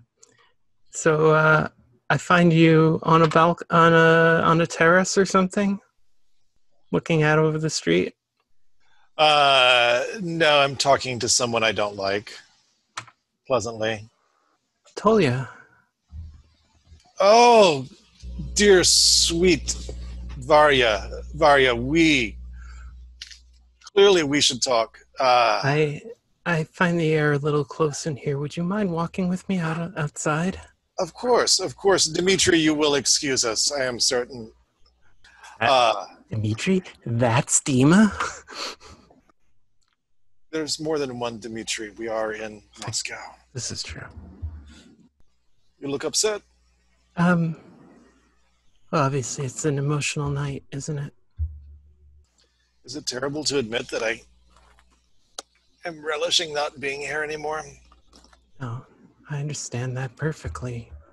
We've not spent these last 2 years collaborating constantly, and that I didn't understand that. I hand you back an envelope of papers. You asked for my notes. I do not see the problems you think are there. I have done my best. I feel uncomfortable on multiple levels about what I'm doing to this poor play. I mean, the first thing is we've changed so much to the point where I really honestly think we should probably put your name under it. My name? Why not? What are you talking about?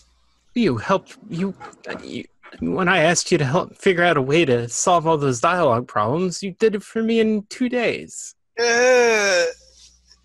Your name didn't appear, nor did Dima's name appear underneath An Orchard in Winter, and that would have been idiotic babble without your input.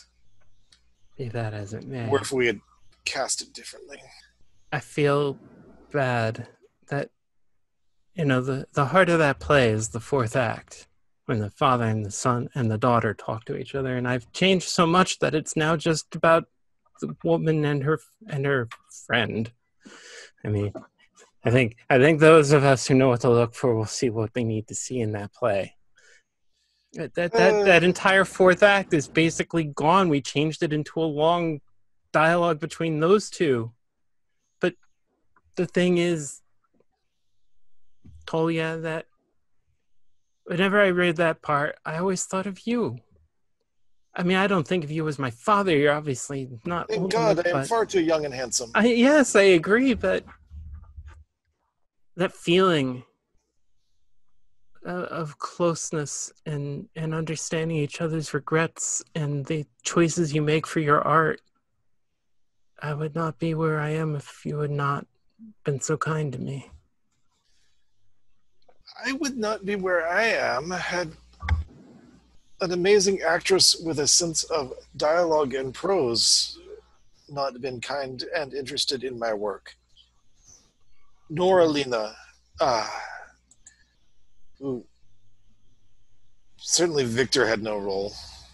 Well, yes, clearly. I mean, the one nice thing about this new Svetlowski company is that Monsieur Svetlov is just going to sign the checks. The the proper role of the theater owner. It sounds almost dreamlike. I will miss. Liza's so overwhelmed with emotion right now that she invited me to submit plays to the Svetlosky. I would always want to see that. I like yes, your work. but playing to type, she would be very angry. I don't understand when people radically change and become better. It never happens in a good tragedy. But it happened with you. You're so much. I've always been brilliant. And that's not what I'm talking about. What I'm talking about is that when you came here, you were depressed and bitter and consumed with your jealousy of Tima. And now... Did it show? What did he tell you? A little bit from the first and a little bit from the second. Shall we leave it at that? He is indiscreet. He may... Perhaps not. I'm going to miss the fact that I would walk into this place every day and there would be a good chance I would see you yelling at Victor or putting up with Liza or... I never yelled at Victor. I raised my voice. Just saying. Otherwise, it was difficult to hear difficult to hear other people over his assumptions. I'm just saying that I once told you that Tima was the one person I could talk to about everything, but now, it's only now, tonight, that I really, truly, finally understand and realize you were my best friend all along, Tolya. You were the one that I needed in my life. I'm going to miss you. I don't want you to go. I need your help. I think he just sits down, just and sort of takes your hand and just Varya, I plan to be back. I was actually planning to be back before the final night of Tatiana and her sisters, so I would see it. I mean, at this point, we should just call it Nadia and Tatiana because, You should. Yeah. This Dima person who did the massive revision is brilliant. And I have a very high opinion of him. He might have been my father, Katavasov. No, Katavasov. He came to my town when my mother was still young. Who knows? I've always wondered, but, of course I would wonder. The little girl who was quite clearly not her father's daughter is going and loved theater and wanted to be a writer, would think about the only playwright to come out of that miserable little town I grew up in. Who knows? It was probably the local landowner's son. Who knows? Tolya, how's it going with you and Timosha? I am pompous, self-centered, hard to get along with. Timosha puts up with all that. He doesn't mind that I flirt with his sailor. Do you feel you know him? What are you asking? We can both agree that Timofey Petrovich is a very difficult man to know. Yes, but I'm a very difficult man to know. Not that difficult. Timosha's easy. He's talented and cocky.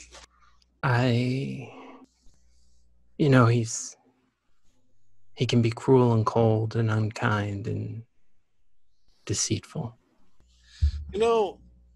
Everyone has tried to convince me of this, but I have never seen that side of him. I mean, I have no doubt. And you are happy that the Kovalovsky is finished and that you're free now. Oh, I was coming to the end of my residency. The money from the final months of the severance will be quite useful.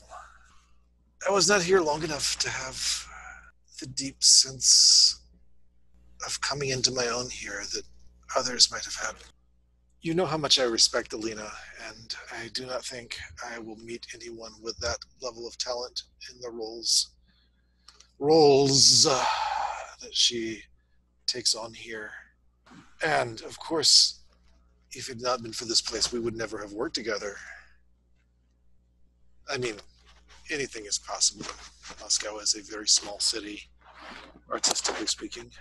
True. So, I mean, I guess in the end, all the grief and toil and stress was probably worth it. Grief and toil and stress are rarely everything they're cracked up to be. They're like men that way. Listen, Tolya, about Timofey, and there's a long pause where you can just hear the carriages down on the street. Has he said something cruel to you? I don't think he would have thought it so. I would not open the mansions of my heart fully to him. I think you understand that, right?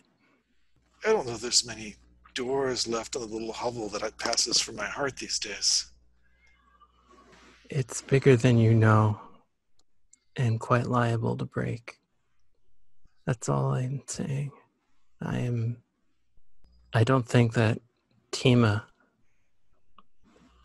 would necessarily understand the things that might break your heart. So you should just be forewarned, I guess. And know that whatever happens, you can always come back to me.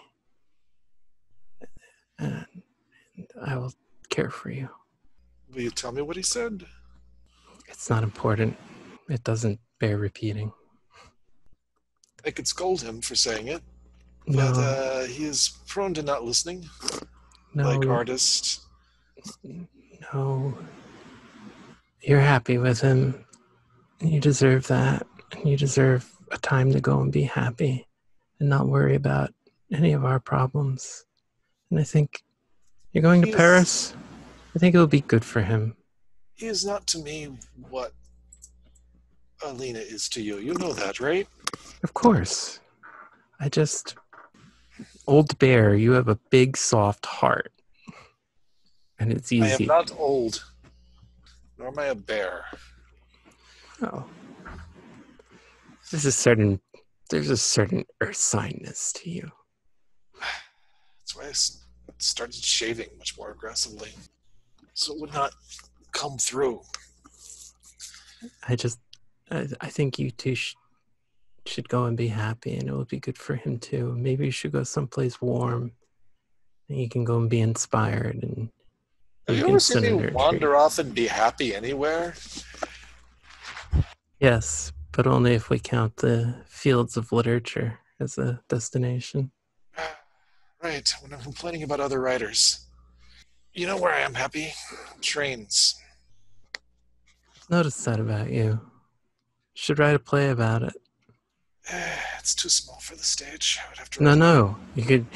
You could do it on the platform, and the trains would come in. Maybe it could be 3 separate train arrivals and departures. So I should just write a novel. Well, I mean, you could do that. I've been thinking about doing that. I've gotten a lot of inspiration quite this very night. You know that I love you very much, Tolya. I wish you would tell me what is upsetting you. I would go scold people gladly for you, you know. I have no doubt. But honestly... Perhaps I'd even glare at them disappointed disapproval. Please don't take this the wrong way, dear Tolya, but I'm partners with Liza now, so if I need somebody to be scolded, I can get her to do it. And she's better at it than you. Yes, but she lacks the moral certainty of her scolding. Well, true, but that's what makes it easier for her to do it on a moment's notice. And that perhaps... Now, I'm sure that Timofey Petrovich will show up at this eventually, and if he doesn't, I think you should perhaps go to his apartments and remind him why you're both planning to leave the next day to go to, La Belle Paris. It's absurdly early. It's at least 2 o'clock in the afternoon. You go and say goodbye to the rest of the people you need to say goodbye to, and I will go and I'll talk to the woman I love. There is a certain lightness to you these days, despite the sadness. It is a joy to see it. Not happiness. Not happiness. It is a joy to see it. She anchors I me. give you a kiss on the cheek. The champagne is terrible. It's better if you add vodka. I shall not say adieu. I will only say au revoir. Someone who appreciates your rewrites to Tatiana and the Sisters should watch the play at least once.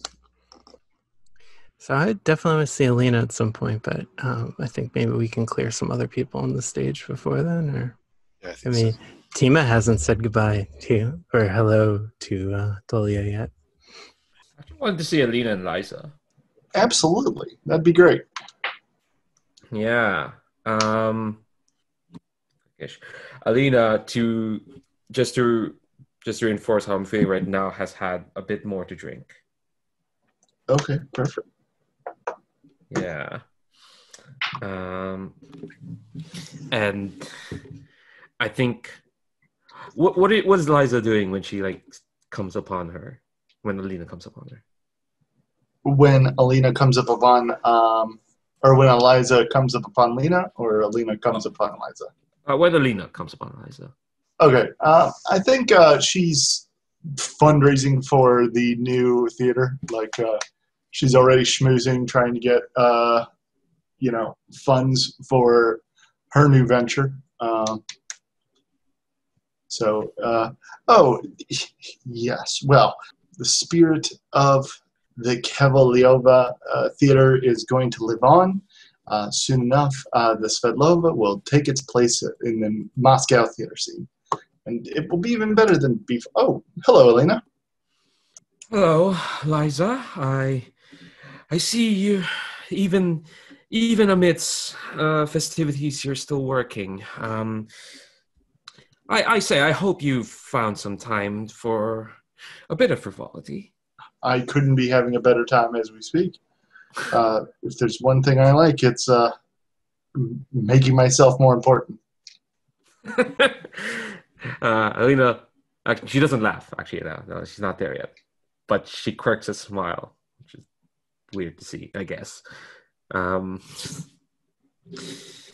Well, I dare say, even though we did see you in Florence, I would be tickled to see what Liza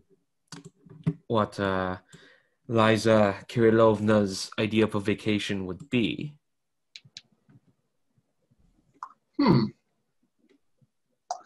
Well, I went to Venice with my husband not too long ago. He has a country house, not far outside of between here and St. Petersburg. Perhaps that could be fun. Not for too long. I was always born a city girl. We should have you sometime, you and your brother. Well, once I get over my violent rage for him. Yes. Before tonight, I was wondering how you're feeling. After all, you must have had so many plans for this place. I would not be cruel enough to think that you would be going for this place purely out of spite. Well, to be honest, as we spoke about long ago, I did plan on the Orchard of Winter to be my last performance here. But that doesn't mean I wanted to see it burned to the ground or turned into a... What are they turning it into? Never mind, it doesn't matter. I didn't want that. I wanted the theater to succeed regardless of me being here. And then when I decided to make it the vehicle of my renewal, it seemed a good fit. And then to have both of those possibilities just ripped from me tore me to shreds. And yet you're still moving forward. I think part of me has given up.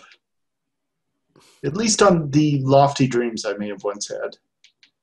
But I spoke with my husband, and while I may not be the premier actress of Moscow, I can be me. And I can enjoy acting for its merits, and I can live with that, I think. Well, Liza, speaking as someone who has experience in giving up on dreams, you'll never know until another one seizes you with such a force that you'll be afraid of what just happened. I think we will keep ourselves busy with this new venture. But if you ever feel the urge, the need to be who you want to be, well, don't hesitate on calling for help. Oh, don't mistake me in any way. I won't need your help. I am still going to be the best actress in the theater. That's not even a debate. But I am willing to. I'm willing to work with you on this. I'm willing to make this theater better, a venue sufficient enough for me. I think at that, Alina does finally break a smile, but it's clearly a drunken kind of like smile. And I think she just says, I don't believe it's a secret amongst us here in the theater, but working with Victor can be quite of a drag because you have to make 95% of the decisions while he'll come in and make the 5 most important percent. I don't think you're going... I don't see you doing that, Liza. For once in my life, I might actually look forward to working with someone because at the very least, it'll be challenging, it'll be stimulating, and who knows, it might even be fun. I think she kind of gives you this like challenging kind of look. As long as we make each other look good, I think we'll make a great team. I think Alina will like raise a glass to that. She'll toast back. Okay. So what's our next scene on the call list? I like the idea of Timofey arriving at the party and immediately bumping into Liza. Yeah, perfect. Sounds great. Yeah, and I think that Timofey like walks in and is like looking around, like not like terribly concerned looking, but like definitely more like scoping than usual. And then just like immediately walks into Liza, and like the look on his face is just goody. Well, I'm sorry, do not meet your lofty expectations, Timothy. And he looks as if he is about to step away, but then turns to you and just says casually, it's like, your role as Alina was impressive. She takes a moment and she says, I'm trying to figure out if you mean that or not. I feel as though at this point you should know that I very rarely lie outright. I think you'll forgive me if I don't take your word on that. In any case, something's been nagging at me. How did somebody get to Victor and get them a better offer so quickly? I admit I probably made a mistake in telling a few people at the theater, but the people who bought it, the financiers, weren't amongst the people I told. And I don't think Varya told them. So I can't help but wonder how they found out about it, my offer, and knew to beat it. Well, I'm sure that Rosalia knows many different people who could possibly have supplied that information. And you wouldn't know anything about that? I mean, Rosalie is my art agent. I hardly speak to her about her other clients. You just finished telling me how you don't technically lie, and now you are using such watery words that just slip out of my hand. I would very much appreciate if you just said it, that you didn't do this, that you are in no way responsible for Well, ruining my comeback. well, as I said, I don't lie. Again, not an answer. Liza, I'm so sorry. I do believe that this conversation is likely not to go anywhere to your satisfaction. And No, I was not. but it's fine. There are so many more things that you'll be able to find satisfaction in going forward. You'll have your own company, not the one you wanted. You have a husband, probably not the one you wanted. You'll be starring in your own productions alongside the girl that you hated with a fiery passion. It's a rather picturesque situation, isn't it? You know, I think my husband is the one I wanted. Did I ever tell you I met Andre in Paris? It's the first time Timofey's mask slips, and he just glares at you for a moment, and then resumes his serene face. He was And how is he? living in a gutter. Quite the mess. I believe he mentioned that that living in a gutter was better than any life he could have had in Moscow with, well, I'll be honest, he did say either of us. Well, then I'm sure then he will be very happy with his lot, because it sounds rather a satisfactory ending to that story as well, too, doesn't it? I mean, after all, he could have married you, and then where would you be? True. Well, I suppose we'd best get going.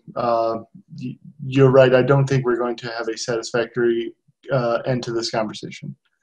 On the contrary, I found it very satisfying. I bid you good evening. Good evening. And then I'm going to sidle up to Anatoly Ruslanovich. I say in a playful voice. I turn and smile at you. So you deigned to come to a theatrical party. Don't you think it's slumming? Tolya, I have been to the closing night parties of all of your productions at the Kovalyov. Yes, but you're famous now, esteemed, respected. People whisper and say scandalous things about you. Well, of course, all gossip is true until it's proven false, and then just replaced by more gossip. Would you like to step outside? I could use a cigarette and fresh air. Of course. I'm fully aware of the irony of both these things back to back. Mm-hmm. Would you like one? Of course. And then, because we're just going to lean all the way into the tropes, he's like, would you like me? Yes. 2 o'clock in the afternoon is an abysmally early hour of the morning. We're at a party tonight, and I really think they should reschedule the trains around us. We're important people. Unfortunately, it was the least early train that we could schedule. I don't know how they seem to manage to do things any earlier than noon, and yet the world seems to insist upon it. If the Tsar insisted, the Tsar would get this treatment. We are truly the scions and bright stars of Moscow's tepid art scene. Surely they should make rearrangements for us. I'm sure that as you build success upon success, they will certainly see it your way, and the entirety of Russia's train schedules shall be rewritten for your express needs. I hope so. I just hope there's fewer people following me around and asking me to be funny at dinner parties. Oh, I do hate to tell you, that never goes away. Do they do it to you too? Yes, and I have never once painted a single funny painting. It's abysmal. Can I ask you something? Anything. Gesture to a table and sit. I'm just sort of welcoming you to sit, but whether or not you do. What did you say to Varya? She was upset and wouldn't tell me why. Timo stands for a moment, places some fingers on the table, and slowly slides into the chair. I know you never lie. We had a disagreement about the trajectory of her career. That doesn't tell me what you said. I merely said that I have very high expectations for what I assume will be a long and illustrious career, and that I wanted to be a part of that.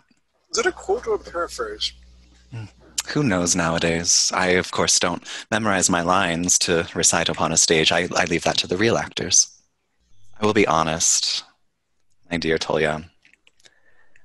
I think that for as much as Varya yearns for it, that there are things that she wouldn't do to be successful. And I think that that might stand in her way going forward. As you have very kindly elucidated over and over again, I have found myself a modicum of success in this industry. And though the tracks of fine art and theater do not run in perfect parallel, I merely wished to offer my assistance. And I do not think that Varya was willing to accept some of the fundamental truths about the way things work. I just gently reach over and touch your arm and just like, you are far too talented to be this successful in your lifetime. And you are far too kind to be heaping such platitudes upon one as lowly as myself. I thought you didn't lie. I mean, I don't lie outright. I think you are truly far too kind. I'm boorish, melancholy, and sarcastic. I would never use kind to describe me. Where are you seeing it? Because, Tolya, you play the act of being boorish and sarcastic. But underneath, you are actually a very kind person. You just don't know where to set it. And I'll be honest, you set it in the wrong place from time to time. I sincerely hate the Tsar. Oh, yes, no, you are perfectly justified in that. No, that's the proof of my unkindness. It's the only thing I have to offer. Oh, you don't need to like everyone to be a kind person. Thank God. Not that I believe in God, just for the record. Oh, yes, quite right as well. I'm very much looking forward to Paris. Are you? Yes. I think it will be nice to get away from the hubbub of Moscow and stop hobnobbing with all of these people who want only funny things from us. I like Paris because when they're funny, they also smack you across the face with it. Usually knock a tooth loose. You're my friend and you're unhappy. What aren't you telling me? I think that Varya and I are likely not to be close any longer. And I am afraid that you will judge me harshly for that. And that you will perhaps no longer be my friend either. Besides Varya, you're the only person who puts up with me. Unless you've been doing it out of some ulterior motive. I can't imagine not liking you at the end of the conversation. Well, I try very hard to be likable. I am aware of that. You're at your best when you're at your least likableness. Well, then remind me to insult you all the way from here to Paris. Please, dear sweet Christ, please do it. Keep me from slipping into some sort of English romanticism bullshit. There's a moment where you see Timothy smile, and it's one of those moments where it's could it perhaps be a sincere smile? I know I said English romanticism was bullshit. You do have a very lovely smile when you smile sincerely. Promise me something, Tolya. What would you like me to promise you? Promise that nothing will ever come between us again. I thought you knew it would not. I don't want to be the idiot who abandons someone who is kind because he is jealous. I want to be the idiot who whines to his friends until they want to abandon him because he's jealous. Tolya, I could never be through with you. Are you really worried that I would stop talking to you because of a falling out between you and Varya? I know how important your work has been. I know how much that Varya has brought to your practice that I can honestly not keep up with. I've read her writing. She is good. She could be great. Varya is great, and she could be yet greater. She's going to outsurpass me. Not if I have anything to say about it, Tolya. I will happily turn the rack and make you make masterpiece after masterpiece if that's what you need. You know, I love torture far too much to be compliant with somebody who is turning the rack on me. So I've tortured myself this long. True. I could never hope to eclipse what you could do to yourself. Exactly. Besides, you can't make people do things. That's the idiotic delusion the Tsar lingers under. That we're all doing things because he said, do this, do that. Don't you think it would be far better if he just set things up and allowed people to find their own way? We have to set things up with a certain honesty. If people ever begin to suspect they're being led, all the good ones will buck against it. You're right. Best not to tempt fate, right? I wish that I could say I had something to do with Varya's writing emerging or being published or being exposed, but I know that if it had not been me, it would have been any one of 100 other people who saw. You can't keep a talent like Varya. You can't keep that down. I'm very much looking forward to Paris. I'm looking forward to the very long train ride and to accomplishing nothing during it. Thank you for coming with me. Of course. I will happily trek all over the continent with you, if that's what you wish. You're really too kind and too generous. I am none of those things. I feel like that's the wandering end of the conversation. I was going to say. Yeah. Because I should get inside and be obnoxious to more people. Then yeah, I'm sure that Liza can probably corner me at the table where I have stayed after Tolya has wandered away. Mine is really just a witty comeback that I couldn't think of at the time, and now I really want to do it. So she'll take one moment towards the end of the evening just to tell him, you know what the difference is between you and I? I know who I am and what I'm capable of, and because of that, no matter what anybody does to me, I'm indestructible. You, on the other hand, are so self-loathing that no matter what anybody says or does to prop you up, you are nothing but destruction. You say that as if I wasn't somehow aware of that fact, if I hadn't embraced it. Well, then embrace away. And then she leaves. Done. Sorry. And then he stares down at his cocktail and says, well, I'm glad that we both know who we are. It will make the coming years that much more exciting. Mm-mm. So, towards the very end of the evening, Varya comes by and says to Tima, your train tomorrow leaves at 2, correct? That's right. I will come and see you off. I mean, I was coming anyway to see Tolya, but... Yes, I'm surprised that I will be still departing in his company. I want you to know one thing, Tima. I have now seen you, finally. And I am not flinching away, and I am not looking away. Part of that means that I will be watching, but I'm not looking away. I look forward to many more masterpieces then. We shall see. There's all sorts of masterpieces to make. Now, excuse me, I'm going to go talk to my love. I wish you a good evening. I wish you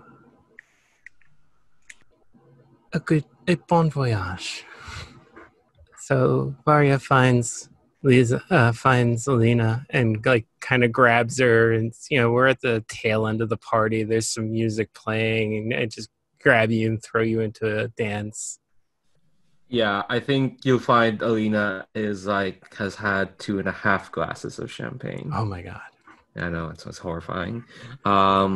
She's clumsy and a bit Giggly? Please say giggly. Maybe 2 giggles. I don't know. But she looks like confused and terrified, but in that giddy kind of way. I love you truly, madly, deeply, completely. You know that, don't you? I think I got a good. I think I've had a good picture of that for the past year or so, Varya. It's never a bad idea to say it. Promise me something, Alina, and I know if you promise me something, you will do it. That's just how you're made. You know me far, far, far, far, far too well. Don't be so sure. There are hidden depths in all of us. Yours go very deep, but I think they just go straight down. There's no twistiness or false passages in you. Well, I'll be sure to make sure that you don't drown when you take a plunge. Just promise me that between you and I, there'll always be openness and honesty. I think that gets Alina to stop for a moment. She doesn't say it, but you can see in her eyes that she's kind of there's concern in her eyes, and basically if you want to talk about it, she'll stop the dance and do it, but we're in the middle of a dance. If you want to just dance right now, you should go along with that. Oh no, she keeps dancing, but I mean, we'll do this production, and I guess I'm committed to play one of the parts in Tatiana and Nadia, but I don't know how much more I want to act in the next while. I'm tired of artifice. At least that kind of artifice. I mean, to be an actor is to be a convincing liar in some way. You have to lie with the truth. That's a complicated thing. I don't know that I can do that right now. I mean, I'll still do it, and I better get my name over the title now, because, But I don't know. You wouldn't mind me very much if I spent more time writing this in the next year. Varya, I think you should know by now that if I had ever wanted to not be with you, I would have told you to go away, and I never did. I don't think I can ever mind anything you do. I hope not. Now I must promise you that I shall try not to do the thing that would annoy you, drive you away from me, because I cannot bear the thought of it tonight. She chokes up a little bit. I think Alina will hold you closer, just so that anything you say is just really going to be between the two of them. Everything is just breaking up, and all the ways that we thought we were living are gone, and there's a new life before us, and we will get to it, and all the hard work is still to come. Just in this moment,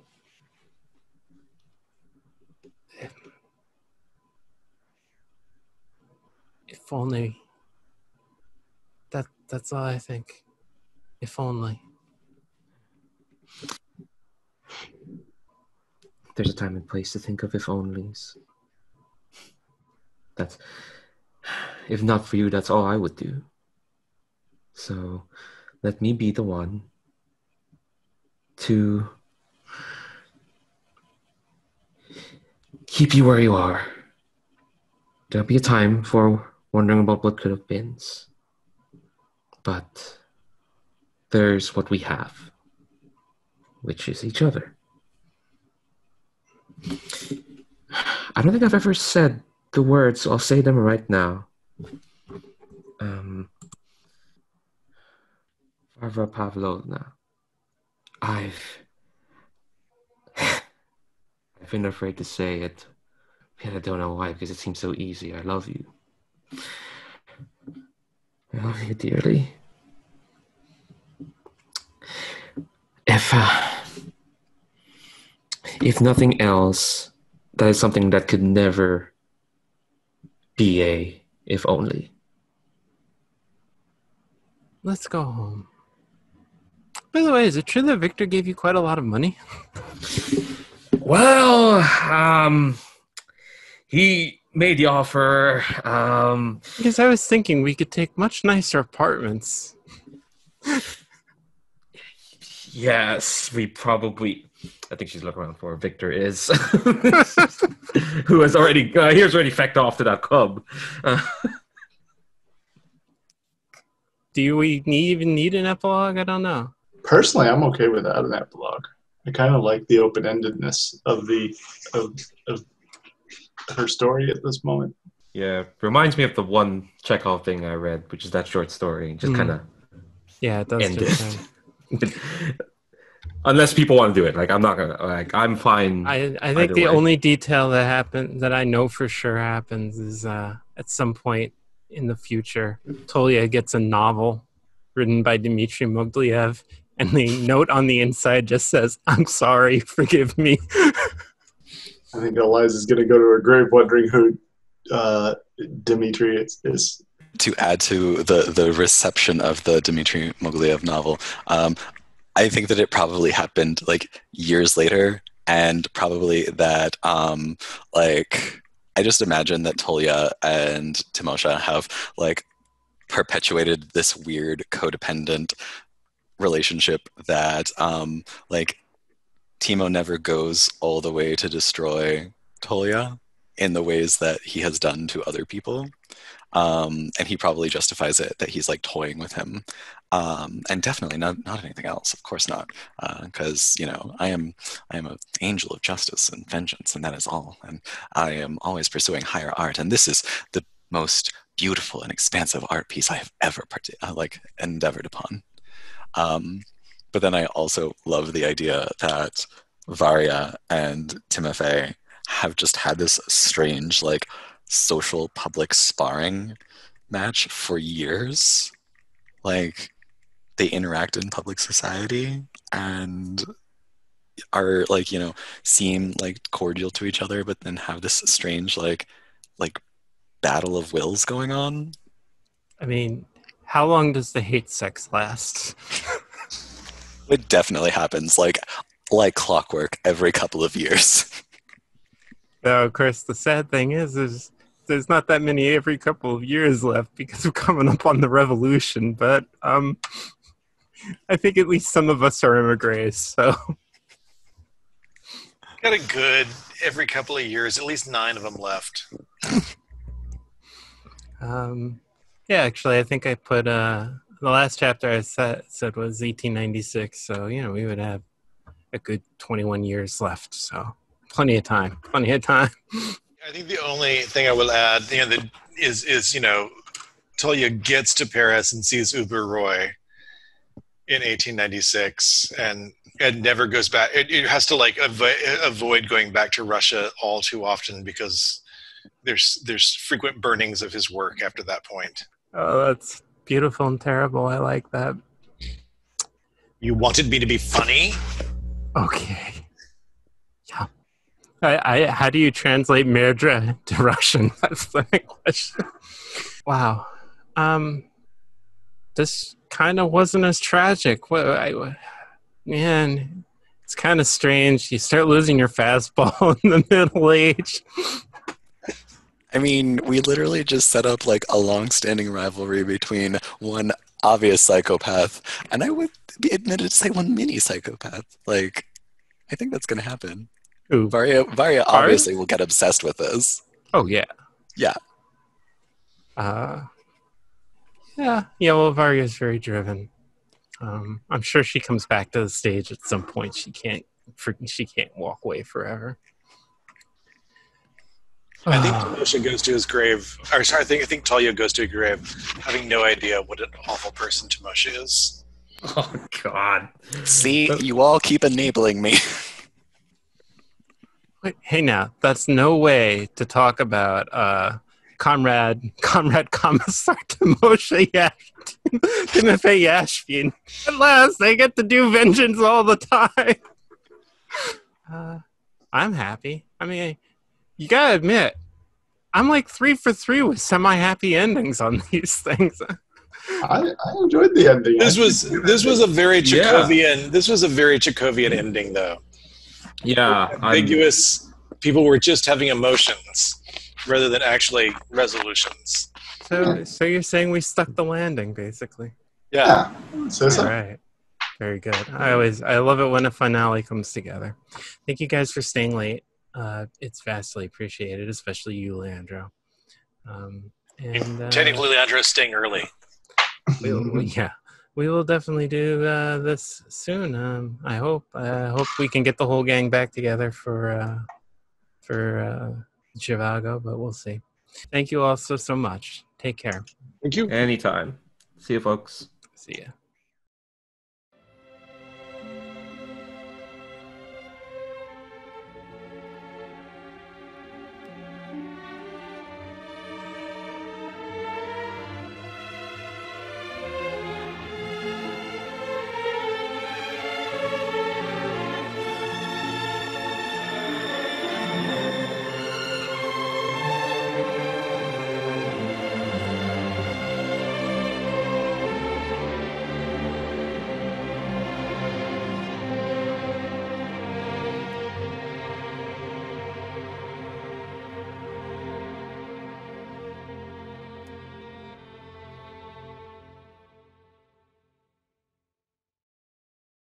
Really building this expanded universe.